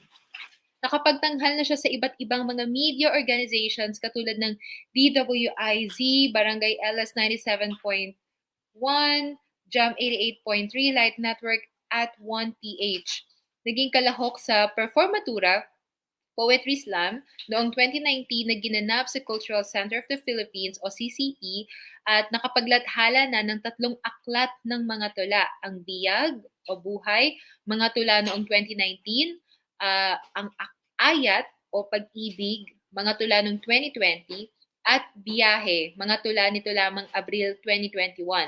Siya ngayon ay kasalukuyang kumukuha ng kanyang master's degree sa malikhaing pagsulat sa Filipino sa Universidad ng Pilipinas, Diliman, at nagtatrabaho rin sa UP IT Development Center bilang bahagi ng Communications Department. Wow! Kaya pala, okay. Nakapaglabas na siya ng 2 spoken word EP na may pamagat na Biyahe at Hinga sa Spotify. Ayan, Lance, andito ka ba? Ayan. Yes po, magandang gabi, Ma'am Cindy. At sa mga tagapasubaybay po natin sa book launch po ngayong gabi. Maraming salamat po muli 8 letters po for giving me this opportunity to be able to launch my book under your company. Thank you, Lance, for trusting us. You're entrusting your work with us. Pinablish mo itong tahan, no? Under 8 letters. Maraming salamat. At Opo. ito ay magiging under ng imprint namin na Makata. So, yan. Yes. So, Yes. which is mga poetry books then and all that. So, Lance, I believe ito yung pangalawang libro na nilaunch mo sa 8 letters. Tama ba? Yes po, technically po kasi last year, nagkaroon po ako ng pagkakataon na i-launch naman po ng soft launch po ang Biyahe po last year sa 8 letters din po. Ayun. So Lance, anong kaibahan nitong collection na to kumpara sa iba mo pang nilaunch before? Nabanggit ko nga no sa bio note sa pinaka puso nitong libro. Para sa akin, natural naman kasi sa atin na pag mga manunulat tayo, personal laging ang atake natin sa mga akda natin ay personal. Pero for the record, ang tahan para sa akin ay ang pinaka-personal para sa akin. Bakit? Kasi dito talaga lumabas yung totoong sarili ko. Dito ko nilabas yung lahat ng emotions na napaloob sa libro sa bawat tula. Totoo siya. As in, talagang puso, isip, talagang very, very real ang mga pangyayari. At nung time na to, parang syempre, samot-saring emosyon din. Kung mapapansin niyo kung bibili kayo ng aklat at babasahin yung aklat, samot-saring emosyon ang mararanasan niyo. Meaning, it's a roller coaster of emotions, no? Basically, about sa pagtahan sa sarili, pagmamahal sa sarili, ang ina-advocate ko talaga bilang isang artist at bilang isang makata, no? Dahil naniniwala ko na bago tayo magmahal ng ibang tao, kailangan muna natin tanggapin at mahalin ang ating mga sarili. At kaya ko kinonceptualize ang tahan dahil syempre sa kabisihan natin sa mundo, sa dami na nangyayari sa kapaligiran natin, minsan parang kailan ba tayo huling beses na tumahan? Kailan ba tayo huling beses na huminto at magnilay-nilay lang sa mga desisyon natin sa buhay na yung mga aral na natutuhan natin? Kailan ba tayo huminto saglit at parang sabihin na, oh wow, ito pala yung bawat karanasan meron tinuturo sa akin bilang isang tao. At yun, pero ang pinakapuso talaga nito ay ang pagmamahal talaga sa sarili. Dahil dapat naman talaga yun ang inuuna ko at inuuna natin ano. At yun talaga ang puso ng tala. Ako personally, I'm an advocate of self-love at mental health awareness, no, na kung saan maraming mga tao ang nakararanas sa depresyon at iba pang mga mental health disorders. May mga tulat sa libro na may kinalaman sa pagtalakay sa mental health disorders. At masasabi ko na pinaka-excited talaga ako pa sa tahan na under 8 letters pa. So, ayun po. Ayun, maraming salamat, Lance. So, gusto ko yung sinabi mo kanina, no, na it's all about self-love. Kasi parang para sa usually, no, sa isang manunulat, hindi siya madalas tinatalakay, hindi siya madalas sinusulat, or mostly, kung meron man, siguro mostly mga babaeng manunulat, no, or mga Yes. Aba. Oo, pero kailangan 'yun ng lahat ng tao, eh. So, maraming salamat sa reminder na 'to. Ako din, kailangan ko rin mag-self-love, self-care, ayan. So Lance, mag-backtrack lang ako a little bit para mas ma-introduce ka pa sa mga nanonood sa'tin ngayon. Kasi sabi dito 'no, ikaw yung nagtayo o nagtatag ng Laya Manila. So, how did you get to that point? Bakit mo biglang naisipan na, magtatag kaya ako ng group? Kasi kanina nakita ko yung mga performances eh. No, I would say na hindi lang sila basta-basta performances. They're also a part of, let's say, this book. O kanina parang may kanta, no, Natahan, and ano pa, parang malaking parte sila ng pagkatao mo. Tama ba ako? Yes, so shoutouts po sa mga kapatid ko sa Laya Manila na nanonood, ano. So ayun, naitatag po ang Laya Manila sa pamamagitan ng isang aspirasyon at pangarap na ako bilang isang artist, gusto kong makalikha ng tahanan, ng isang platform para sa mga artists na kung saan kaparehas sila ng vision ko. At ang vision ko bilang isa founder ay makapagkalat ng inspirasyon at pag-asa dahil yung dalawang to, inspirasyon at pag-asa, yan ang kailangan na mensahe natin sa mga panahong to. Lalo na ngayong panahon ng pandemic, diba? Ang dami nangyayari sa kapaligiran natin at nasabi ko na sobrang pasok, sobrang swak ng mensahe namin, ng gusto naming iparating at yun talaga, nabuo ito sa konsepto ng Laya Manila. Nabuo ito noong June of 2017 originally. Na parang sabi ko sa sarili ko, bakit hindi ako magtayo ng isang grupo na makapagbibigay din ng laya, no? We live by the name, Laya Manila, of where ang mensahe namin ay kalayaan, pag-asa, at inspirasyon. At yun talaga yun. At katuwang ko din dito, syempre, ang aking butihing nanay na nanonood sa live stream. Hello, Mami. Ayun. At yun, talaga, masasabi ko na we are, parang most probably, generally speaking, kaming dalawa, we are the brains behind Laya Manila. At masasabi ko na magmula noon hanggang ngayon, nagpapatuloy lang ang mensahe ng pag-asa at paghilom at inspirasyon sa mga tao. Dahil ayun na nga, gaya ng nabanggit ko, kailangan natin siya ngayon. Ayun. Ayun, so is it a must ba para sa Laya Manila members or performers na magkaroon ng magandang microphone? Kasi pansin ko kanina, no, sa mga nag-perform, ang ganda ng mga microphone nyo. Like, teka lang. Parang kailangan ko rin yan dahil nag-host tayo. But, yes, so, may mga ganun ba? De, joke lang. Hindi naman. Pero actually kasi, sa Laya Manila kasi, parang we believe na kailangan kapag magpa-present kami, pag magtatanghal kami, whether online or offline, kailangan we make sure na ang habol namin is quality, more on the quantity. Ang mas pinagtutuunan ng pansin ng kalidad ng mga pagtatanghal namin. Hindi siya yung basta-bastang nagtanghal lang kami.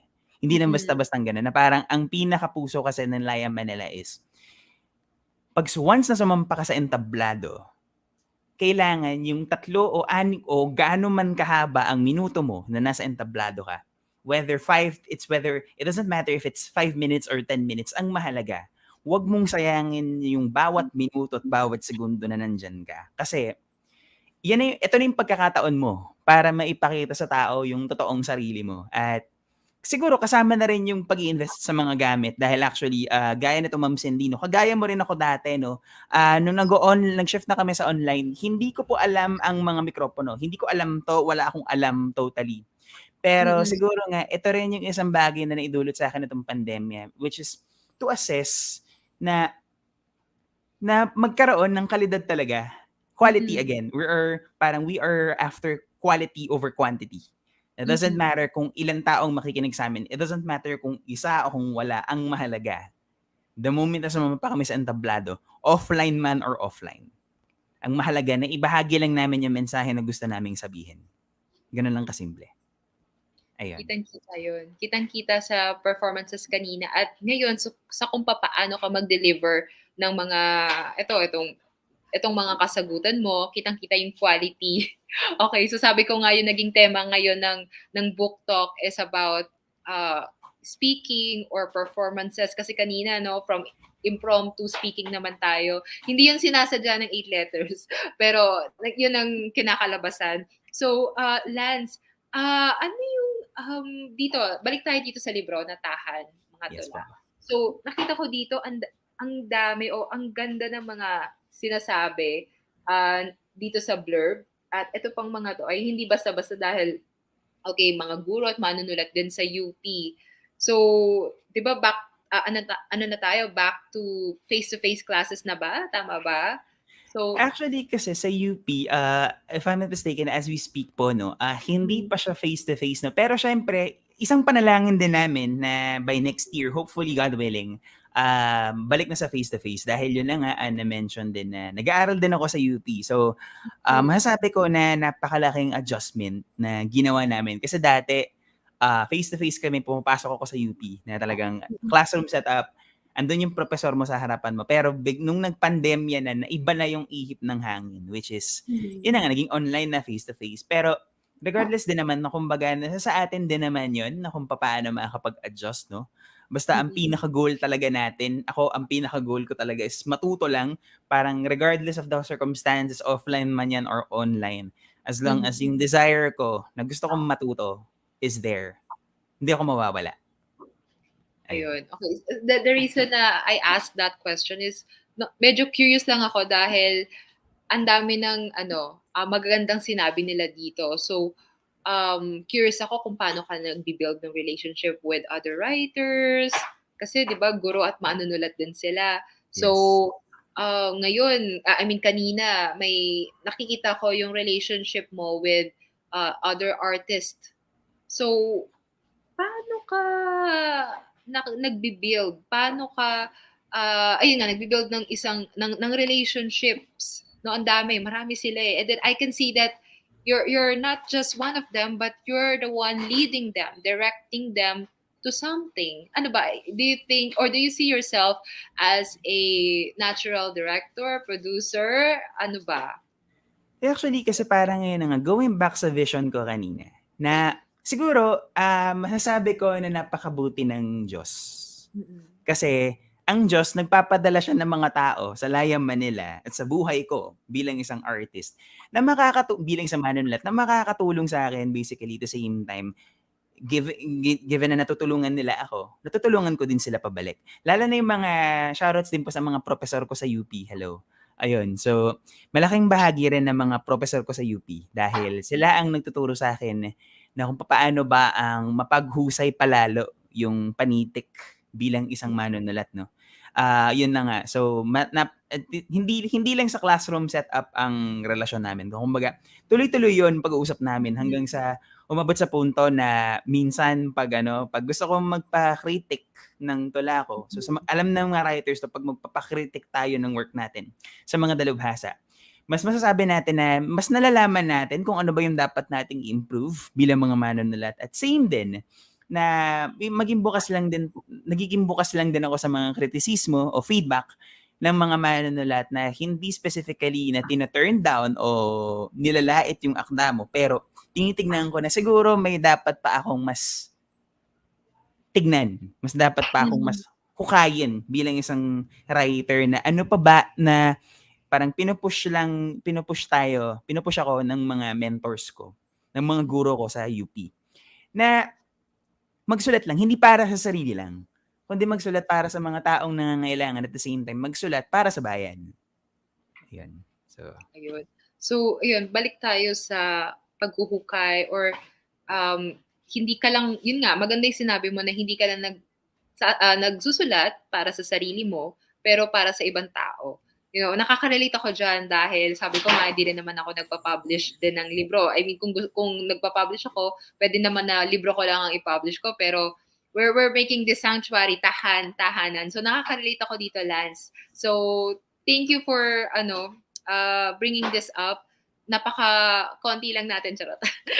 pero dyan naman talaga nagsisimula, no? Pero, dito sa collection mo ng mga tula, alin kaya dito yung masasabi mong medyo nahirapan ka na ilabas? Meron ba? O lahat to, it all flowed naturally? Okay. Not necessarily naman nahirapan, pero kasi, especially meron akong isang tula na sinulat ko.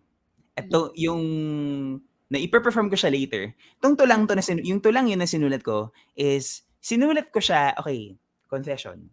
Nung sinulat ko ang tulang ito, nasa panahon ako ng languishing stage. Para po sa hindi po nakakaalam, ang languishing stage ay sa pagitan ng depresyon at ng okay. Meaning, nasa gitna ako. Ibig sabihin, parang yung languishing, parang yung pakiramdam mo na stagnant ka. Pakiramdam mo na okay, parang what's next?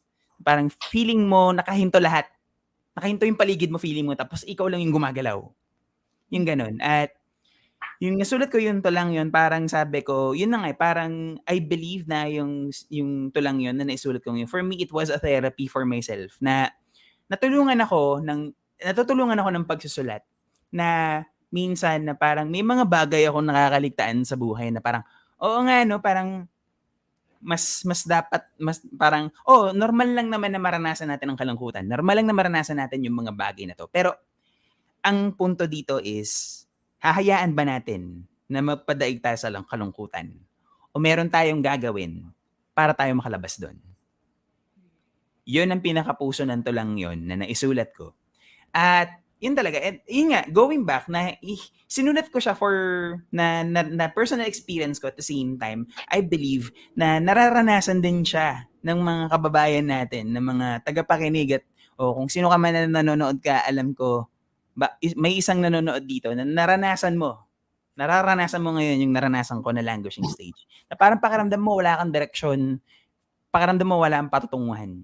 Pero masasabi ko lang talaga na maraming salamat sa pagsusulat. Maraming salamat sa sining talaga. Na natutulungan tayo ng sining na mailabas talaga ako ng gusto nating sabihin. Ayun.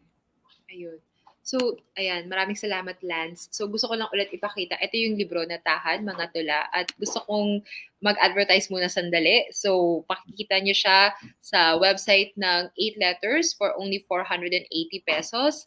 At makikita nyo rin siya sa Shopee at Lazada. Ayan, kung gusto niyo ng ebook, medyo matagal-tagal pa ito bago lumabas. Pero kumuha muna kayo ng paperback. Ayan, so we have very limited copies for only 480 pesos. So, ito naman yung sunod kong question, Lance. Kasi pansin ko dito, sa libro na to, is colored siya sa loob at puno siya ng mga larawan. No? May photographer ba dito? Did you work with a photographer? Or paano yung naging creative process mo dito? Kasi parang hindi ka lang basta nagsulat eh.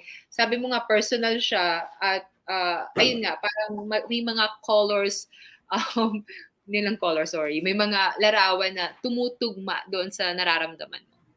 Okay, so meron po akong photographer. His name is JP Mirazol. Hi JP, shoutout sa JP. Bro, maraming salamat sa pagguha ng mga larawan. At basically, yung concept ng mga larawan ay tahan, no? Na parang paghinto panandalian sa mundo. At basically, inabot ng 1 taon, actually, bago ko nailabas to. Supposed to be, ang librong ito ay lalabas ko nung Abril. Pero dahil nga sa kabisihan natin sa trabaho at iba pang bagay, mas pinagtuunan muna natin yun ng pansin. At ayun, pero nung nakaluwag-luwag na ako sa schedule at sa oras, ay trinabaho ko na ulit siya. At yun, so talagang yun yung mula sa pag-shoot ng mga larawan, which is ginawa namin siya, if I'm not mistaken, December ng 2021, last year pa. Oh, wow. At talagang kinarate namin talaga siya. Tanang concept, it's parang yung tahan, it's a concept concept book siya. Mm-mm.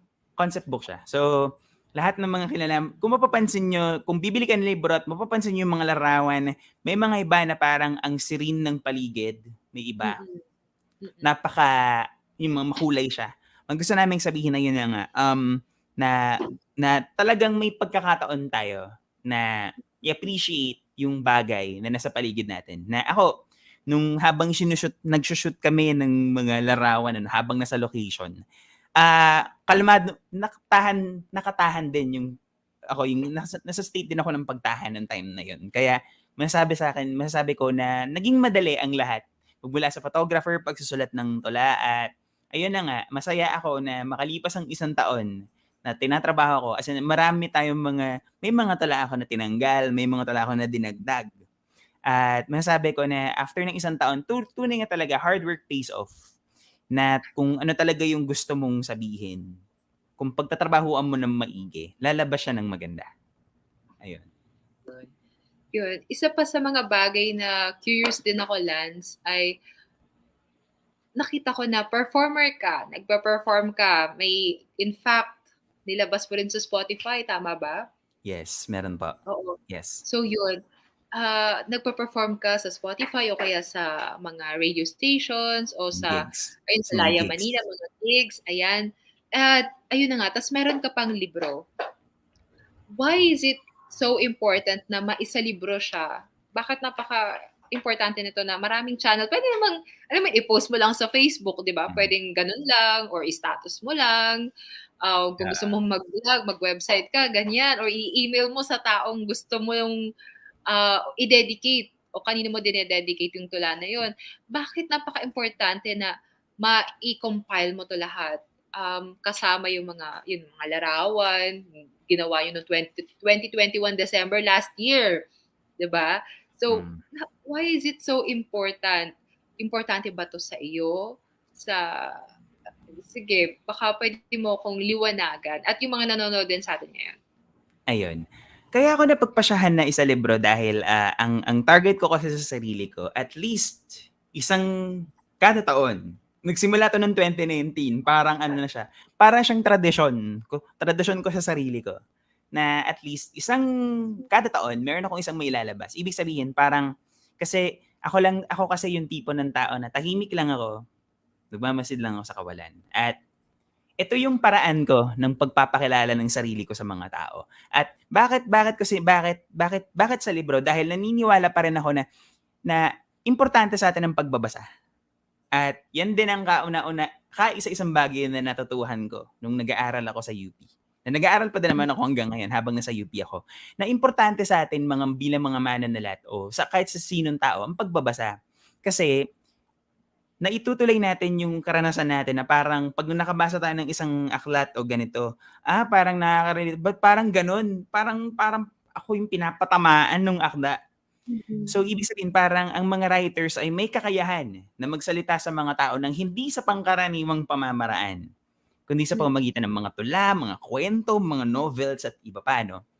At yun, kumbaga, personally para sa akin, it's a personal record, parang memorabilia ko siya bilang isang writer, na kung parang pag tinitignan ko yung mga librong na isulat ko, masasabi ko sa sarili ko na meron akong kaisa-isang bagay na nagawa na hindi ko pinagsisisihan. At ito ay yung maibahagi yung kaperaso ng sarili ko, kaperaso ng buhay ko sa mga tao. Ayun.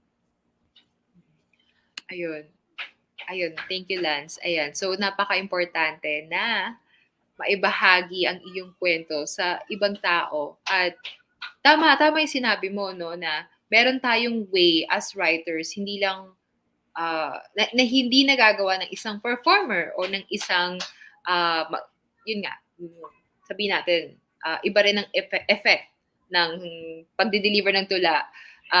Let's say, ng isang performer from Laya Manila. Let's say that, ganyan. Ayun. So, siguro ngayon, ilang tula ba ang pwede mong basahin sa atin ngayon? Okay, so meron po akong inihandang 3 maikling tula po mula sa libro. At ayun. So, by the way, for the record po, hindi lang po libro ang lumabas ngayon, ano. Meron din po akong spoken word album na nasa Spotify with the same title. Ang pamagat po ay Tahan rin. So, stream niyo na, guys. Baka naman. Ayun. So, ayun. At meron akong Search ko na. 3 tula. Yes, meron akong 3 tula na maikli lang naman ito, pero I'm sure makaka-relate kayo. So, ayun. Ayun. Sige, sige. So, ready na kami, Lance. Pwedeng basahin mo muna yung isang tula and then pwedeng pag-usapan natin sandali at bago ka pumunta sa pangalawa at pangatlo. Okay ba yun? Okay. Okay, Okay, sige. so Take it away. Okay, so ang unang tula po na ibabahagi po, muli po maraming salamat po sa mga taga-subaybay at taga-suporta na naniniwala sa aking kakayahan bilang isang tao at malaking bahagi kayo ng buhay ko. Mahal ko kayong lahat. Okay, ang unang tula na ibabahagi ko ay pinamagatang natutunan ko sa pagpapaubaya. Isa itong listahan ng mga bagay na natutunan ko sa pagpapaubaya sa kahit anong aspeto ng buhay. So, ang pamagat nito ay mga natutunan ko sa pagpapaubaya. Mga natutunan ko sa pagpapaubaya. Una, hindi ito madali. Kakailanganin mo ng lakas ng loob na makalaya mula sa sarili mong mga balat. Na muling makalanghap ng sariwang hangin at pansamantalang lumayo pangalawa. Ipalagay mo ang iyong sarili na sa isang blankong espasyo. Walang laman. Hindi malaman kung papaano mapupunan ito ng mga bagay na binibigyan mo ng halaga. Pangatlo. Pinapahintulutan ka nito na lisanin mo ang nakaraan, masalimuot man o puno ng pag-ibig. Malaya man ito o malungkot. Maligaya man ito o malungkot. Isilid mo ito sa isang maleta. Hayaan mo itong manatili sa habang panahon pang-apat. Sa paglipas ng panahon ay magpapabalik-balik sila na parabang naganap sila kahapon lamang pang-5 na hinahayaan ka nitong mamatay sa sarili ng hindi mo nalalaman. Kasama na ito ay mga alaalang tinutupok ng nagbabagang apoy. Matapos nito, mawawasak ang mga haligi. Kasunod nito ay maaabo pang-6. Kadalasang kalakip ito ay kawalang katiyakan. Ngunit iiwan ka nitong lagalag kung hindi ka iiwan nitong lagalag kung pipiliin mo ang pag-usad. 7. May mga bagong pagkakataong naghihintay na iyong mabuksan. Ipalagay mo ang iyong sarili na padpad sa isang lugar na pinapakalma ang aligagamong kalooban na parabang isang bagong silang na supling na iniwalas sa pupunan ng iyong ina na minamahal ka na sa simula pa lamang pang-8. Hindi ito madali, ngunit maaring ito ang maging simula ng isang panibagong paglalakbay. 9. Dinadala ka nito sa mga lugar na hindi mo kilala. Ipapaalala sa iyo ang pagpapaubaya marahil kaakibat ay sakit, ngunit sa dulo ay makakaalpas kang mas matatag pang 10. Oo, hindi ito madali, ngunit kung pupunan mo ang iyong sarili ng pag-asa, ikaw ay mamumunga, mamumukadkad at aakapin ng mga oportunidad na naghihintay lamang na iyong matuklasan at panghuli. Oo, uulitin ko, hindi ito madali. Ngunit taglay ang pusong pipiliin ang pagpapatawad at ang magmahal. Ito lamang isang bagay na makapagpapalaya sa iyo, na makapagsimula kang muli. Maraming salamat po. Wow! Wala ba kayong mga kamay dyan? Woo! Okay, palakpak naman dyan mga audience. Ayan, hindi ko kayo marinig. Wow, grabe. Sabi mo nga, iba ang pag-deliver sa pagsusulat at iba rin ang delivery ng performance. Parang parang nasa trance na I was just watching you, listening to you na pero alam mo yon, iba yung epekto niya. So, tungkol saan to? Okay, gets ko may numbering. Gets ko pangalawa, pangatlo, pang-10, panghuli. Okay?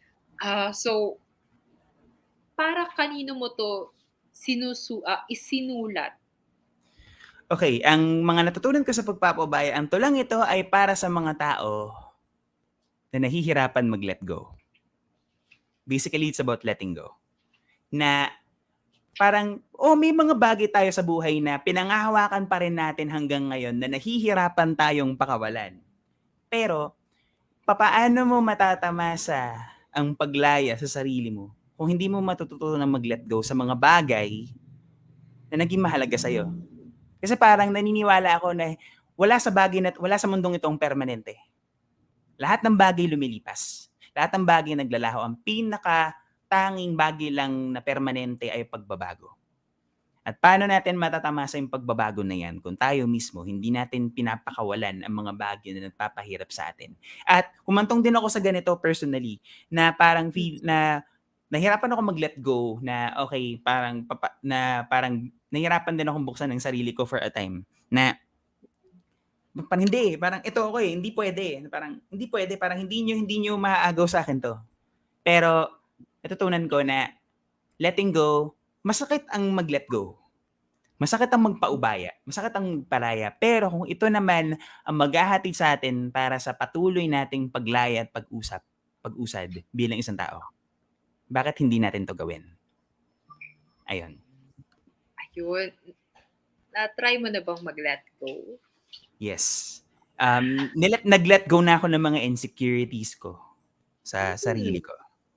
Na Nice. parang feeling ko na parang nilet go yung kasi okay, for the record lang, trigger warning lang, I was a victim of bullying. Magmula nung elementary hanggang college. At nakulong ako sa sarili ko na parang okay, parang hanggang dito na lang ako. Parang okay na ako dito sa kanilalagyan ko. Parang kahit wag na akong mag-shine, okay lang ako. Pero yun nga talaga, may tinuturo sa atin ang Diyos at ang buhay na kailangan mong pakawalan yung mga bagay na nagpapahirap sa'yo para ikaw mismo bilang isang tao, lumaya ka. Na ikaw mismo bilang isang tao, matututunan mo sa sarili mo na, meron pa pala akong kayang gawin. Meron pa pala akong maibubuga. At ayun. Ayan. So, napakagandang lesson. So, let go of insecurities. Hindi lang tao ang nile-let go. Pati Exactly, yung yes. mga negativity sa sarili mo na minsan ikaw lang din yung, hindi natin sinasadya, pero naitatanim siya sa sarili natin. Ayan, so Lance, ready na kami sa pangalawa mong tula. Okay, so ang pangalawang tula naman na ibabahagi ko ay ito yung sinasabi ko na kanina, na tong tulang to ay totoong storya siya na naranasan ko personally. At yung languishing stage na sinasabi ko, this was the poem that I was writing. At para din to sa mga may nilalabanan na pansariling digmaan, basically. Kung ano man yung digmaan sa loob mo, kasi bawat isa sa atin, may digmaang nilalabanan sa buhay. Hindi specifically digmaan na away, pero yung digmaan sa loob mo, na yun na nga, it all boils down again, self-love. Na parang nilalabanan mo yung insecurities mo, nilalabanan mo na parang, hanggang dito na lang ako. Parang, pero parang nandun yung pinaniniwalaan na parang hanggang dito na lang ako. Pero may isa pang banda, may kabilang panig na sasabihin sa'yo na hindi ka hanggang dyan na lang, may mararating ka pa bilang isang tao. At ang pangalawang tula ay pinamagatang para sa mga lumalaban sa pansariling digmaan. Para to naisulat ko din to nung panahon ng Suicide Prevention Month last year. At ayun, para to sa mga may nilalabanan na depresyon, namang mental disorders. Tandaan nyo lang na hindi kayo nag-iisa sa buhay na to. Na meron kayong makakasama. So, ang pamagat ito ay para sa mga lumalaban sa pansariling digmaan. Sana magustuhan nyo. Para sa mga lumalaban sa pansariling digmaan. Alam kong hindi ito madali. Maraming mga araw at gabi na tila ikaw ay tupang naliligaw. Hindi mo matanaw ang sikat ng araw. Kung tirik na tirik man ay tila may bagyo na bumabayo sa iyong puso, ang paligid ay tag-araw habang ikaw ay sinusuong mo ang sarili mong tag-ulan. Ang minsang kasama mo lamang ay ang iyong silid, ang iyong kwarto, ang tahanan na pakiramdam mo na minsan ay ikaw lamang ang laman.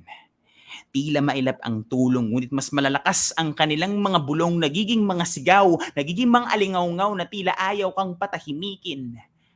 Nagbabadyang sa malanta ang alulong ng pag-iisa, ngunit sa kabila ng lahat ng ito, ikaw ang sundalo ng sarili mong digmaan. Gawin mong armas ang bawat araw mong paghinga at pagkapit. Gawing sandigan ng makailang ulit at napaglapit at pananatili ng pag-ibig. Gawing gabay ang mga tapik, yakap at halik ng mga kaibigan at kakilala upang ang iyong sarili ay masagip. Sa'yo na lumalaban sa pansariling digmaan, pakakatandaan na ang dilim ay hindi habang buhay mamamalagi. Sa bawat pagpanaw ng dilim ay may panibagong araw na sasapit. Yakapin mo ito. Gawin mo itong parola na akay sa'yo sa buong magdamag. Saluhin mo ang bawat makakadaupang palad mong mga yakat, mga kataganang pagtanggap at pag-ibig. Angkanin mo ito. Nais kong ipaalam sa'yo na isa kang matapang na mandirigma ng buhay, na ang katotohanang sinusuong mo ito ng buong tapang sa kabila ng patuloy nilang paggapi ay ang pagpapakita ng pagsusumikap mong magwagi. Lakasan mo ang iyong paniniwalang isang araw pagtatagumpayan mo ito. Pakakatandaan na may isang nagkatawang taong pag-ibig na laging handang sumalo sa'yo. Hindi mo man maramdaman ang kislap ng pag-asa sa ngayon, ngunit darating ang isang araw kung iyong pahihintulutan, aakap ito sa'yo. Maraming salamat po. Ayun, another award-winning performance from Lance Abellon. Award-winning. Ganito ba yung mapapakinggan namin sa Spotify album? Yes po, actually, yung piyesa na po na yun ay nasa Spotify na rin po. Kasama rin po siya sa Tahan album. Ayun. So, ayun, gusto ko rin yung ipakita. Napakaganda, Lance. Pakita ko lang din yon.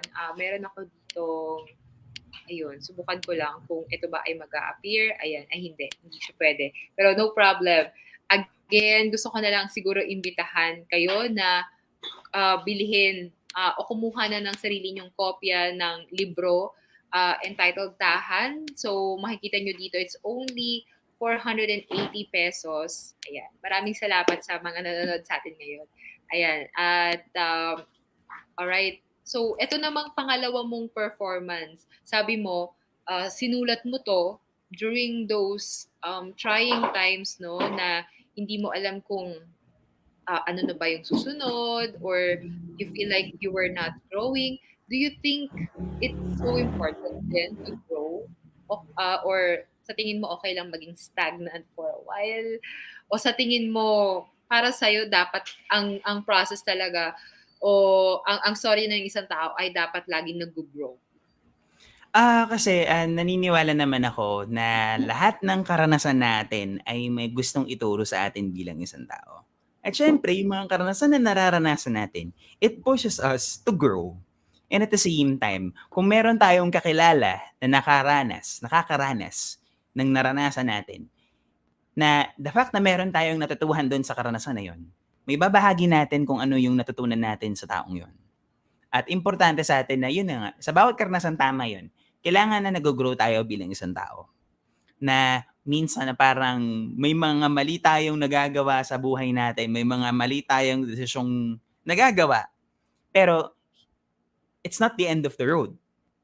Kumbaga, the fact na hindi pa okay ang nararanasan mo ngayon, ibig sabihin, merong inihahanda ang Diyos. Merong inihahanda ang buhay na mas magandang nasusunod na kabanata na sisiguraduhin na alam mo sa sarili mo na yung susunod na mararanasan mo, maganda siya. Yung susunod na mararanasan mo, mas magtutulak sa'yo na mas magbigay pa ng inspirasyon at pag-asa. At while I was writing the poem, again, I was in the middle of languishing stage na I had to find an outlet na hindi pwede na manatili ako sa ganitong feeling. Normal lang naman ng malungkot, yes. It's okay not to be okay. But also, it's not okay to stay that way forever. Dapat, kung gusto natin, again, babalik ako, kung gusto natin maging malaya bilang isang tao, kung gusto natin umunlad at umusad bilang isang tao, kailangan makahanap tayo ng paraan. Kasi again, hindi tayo nakatadhana na palagi na lang sad times. Deserve din naman natin na maging maligaya. Deserve din natin ang umunlad. Deserve natin ang masasabi natin na meron akong isang bagay na nagawa sa sarili ko na hindi ko pinagsisisihan. Na proud tayo sa desisyon na yon. Na proud tayo sa karanasan na yun. Kasi kung hindi natin naranasan yung bagay na yan, hindi tayo makakarating sa paroroonan natin. Ayun. Totoo yan. Lahat ng sinabi mo, check lahat. Ayan. So, gets ko yun. And sa tingin ko, hindi lang basta-basta performances itong mga napakinggan natin ngayon, napanood natin ngayon, but also, ang daming lessons din na mapupulot dito sa panonood. At syempre, mas maraming lessons kapag pinakinggan nila ang mga tula mo sa Spotify at binili nila ang libro na Tahan Mga Tula. Ayan. Yeah. So, okay, Lance. Ready na kami sa pangatlong tula. Okay, so panghuli. So muli po maraming salamat po sa mga nakasubaybay po sa atin sa Facebook at sa YouTube channel ng Eat Letters. At muli maraming salamat. I would take this time at opportunity na pasalamatan ng mga kapatid ko sa Laya Manila. Guys, I love you, mahal ko kayo. Sa mga kasamahan ko, sa Ilim communities, mga kaibigan ko, sa mga mahal ko sa buhay, pamilya ko, maraming salamat sa inyo. Dahil sa likod ng pagpapursige kong ito ay kayo ang dahilan.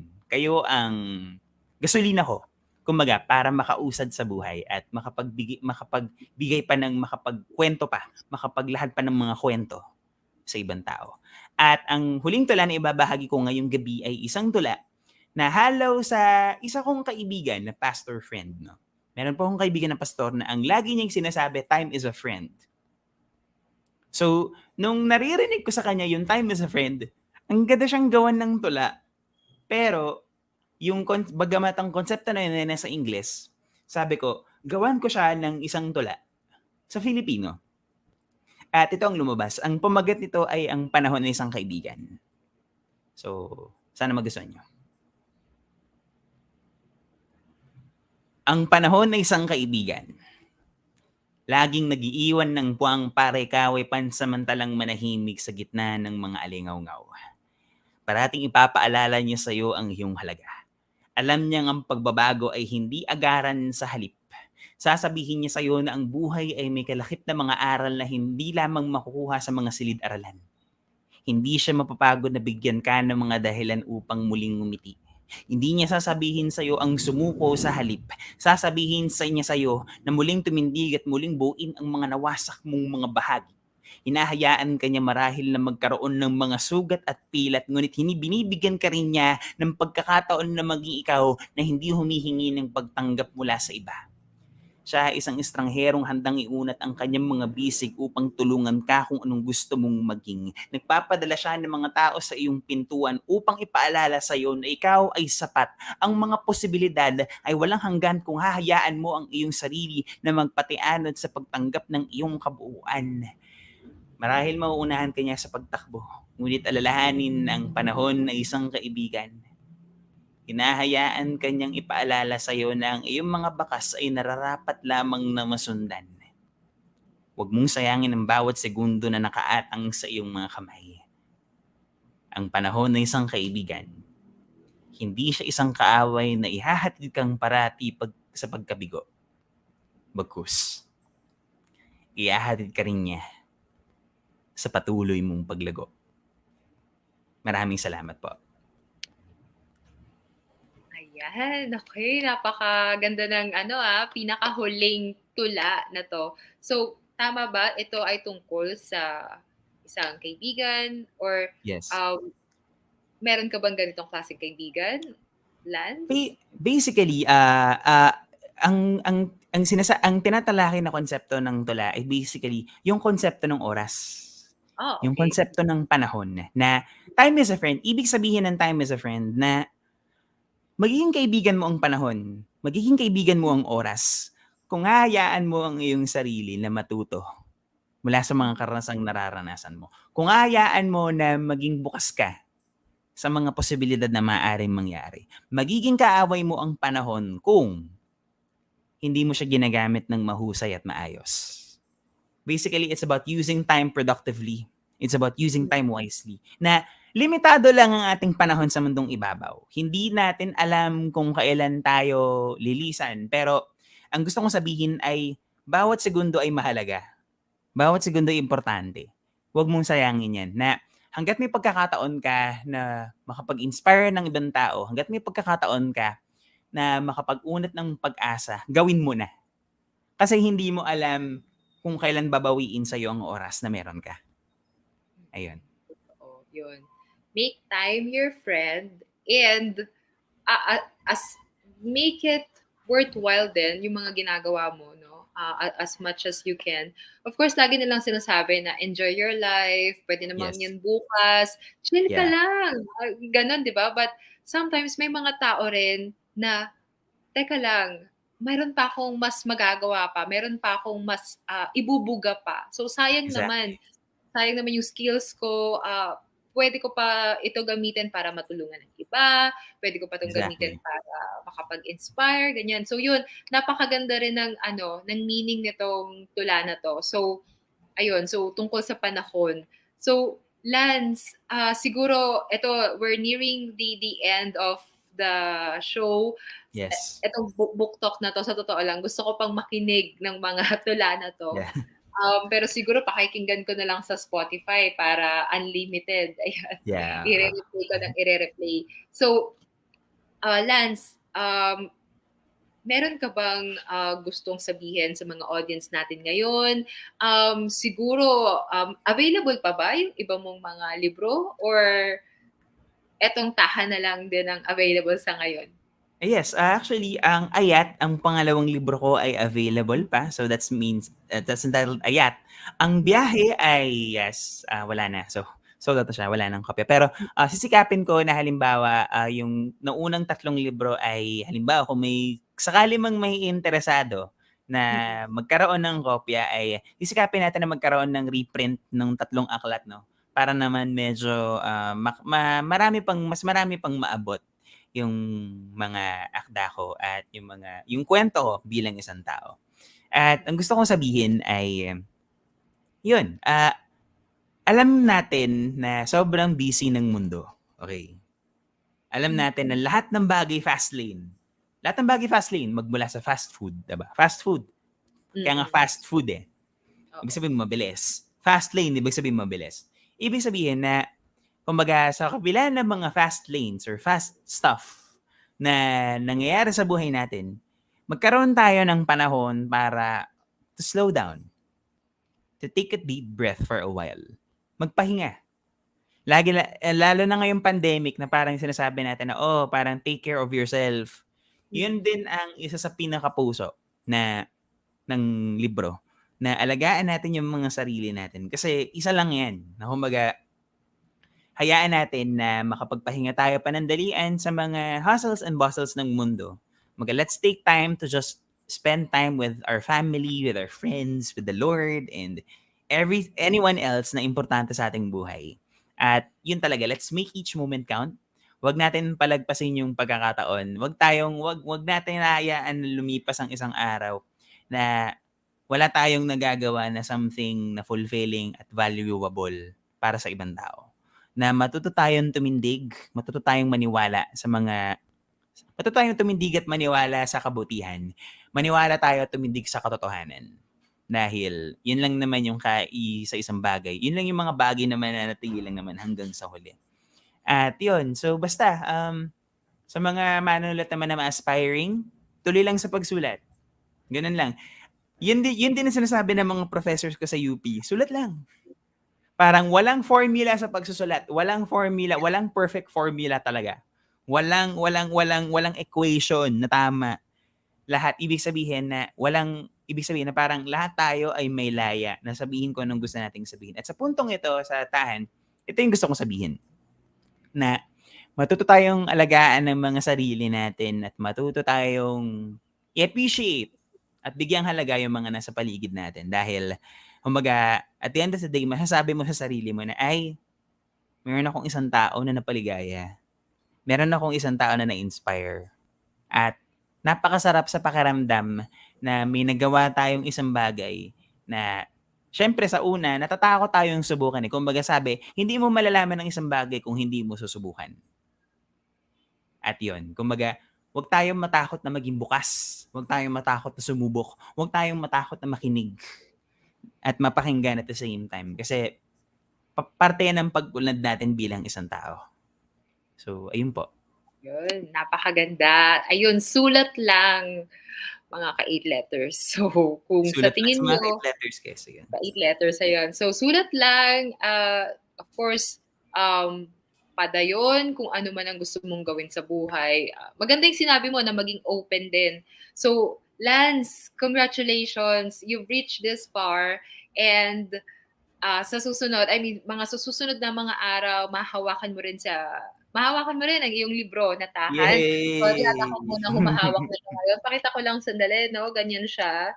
So, may... Ganyan. Ayan. So, yan. Makikita niyo dyan. Ayan. Excited na ako, Ma'am Cindy, na hawakan yan in person. Oo. Napaka-packed. It's packed with poems that will give you wisdom and that will definitely help you in this lifetime. Ayun. Especially with topics such as self-care, self-love, at yun. Ayun. At kung sa tingin nyo, hindi nyo pa ito makukuha, pwede namang pakinggan nyo muna. Pakinggan nyo yung Spotify playlist din ni Lance. So, maganda yan. Or, mas maganda na makuha nyo silang dalawa. No? Yes, magandang exactly. magka-partner. So, yun. Sa Spotify, Thank you search very nyo lang po. Sa Spotify po, search nyo lang Lance Abellon. That's my artist profile. That's 𝐿ANCEABELLON sa Spotify. At doon yung makikita yung mga iba ko pang poems at the same time. Yung Tahan Spoken Word album, it's out now. So, stream it while you can. Ayun. Yun. Kita ko na actually dito. Di ko lang ma-share dito sa StreamYard. It has 9 poems. Ayan. Yes, 9 performances. performances. Ayan. So, yan. Siyam na mga tracks. Ayan. I-search nyo lang. Tahan. Ayan. Lance Abellon with double L. Ayan. So, Lance, maraming salamat. And once again, congratulations. Ayan. Maraming salamat, Miss Cindy, at sa bumubuo po ng 8 letters po para po sa pagkakataong ito na makapaglathala under your company. Isa pong malaking biyaya na mapabilang sa mga author ng 8 letters. So, ayun. Maraming salamat, Lance. At ayun nga, sa taong 2023, marami pa tayong mga manunulat na i-guest dito sa Book Talk dahil napaka ganda ng lineup Ayoko muna i-share. Pero Lance, you did great. Ang ganda ng ng production natin ngayon. Pinakita mo kung gaano ka naging isang creative no sa pagpo-produce with all the 4 performances that we had today. Ayun. Yes. Thank you din sa mga viewers natin, sa mga nagstay hanggang sa mga oras na to. 2.5 hours tayong live. Yes. So, ayun. Thank you so much, Lance. And bye everyone and see you next Saturday. Maraming salamat po. Paalam. Bye. Magandang gabi po sa inyo lahat. Paalam.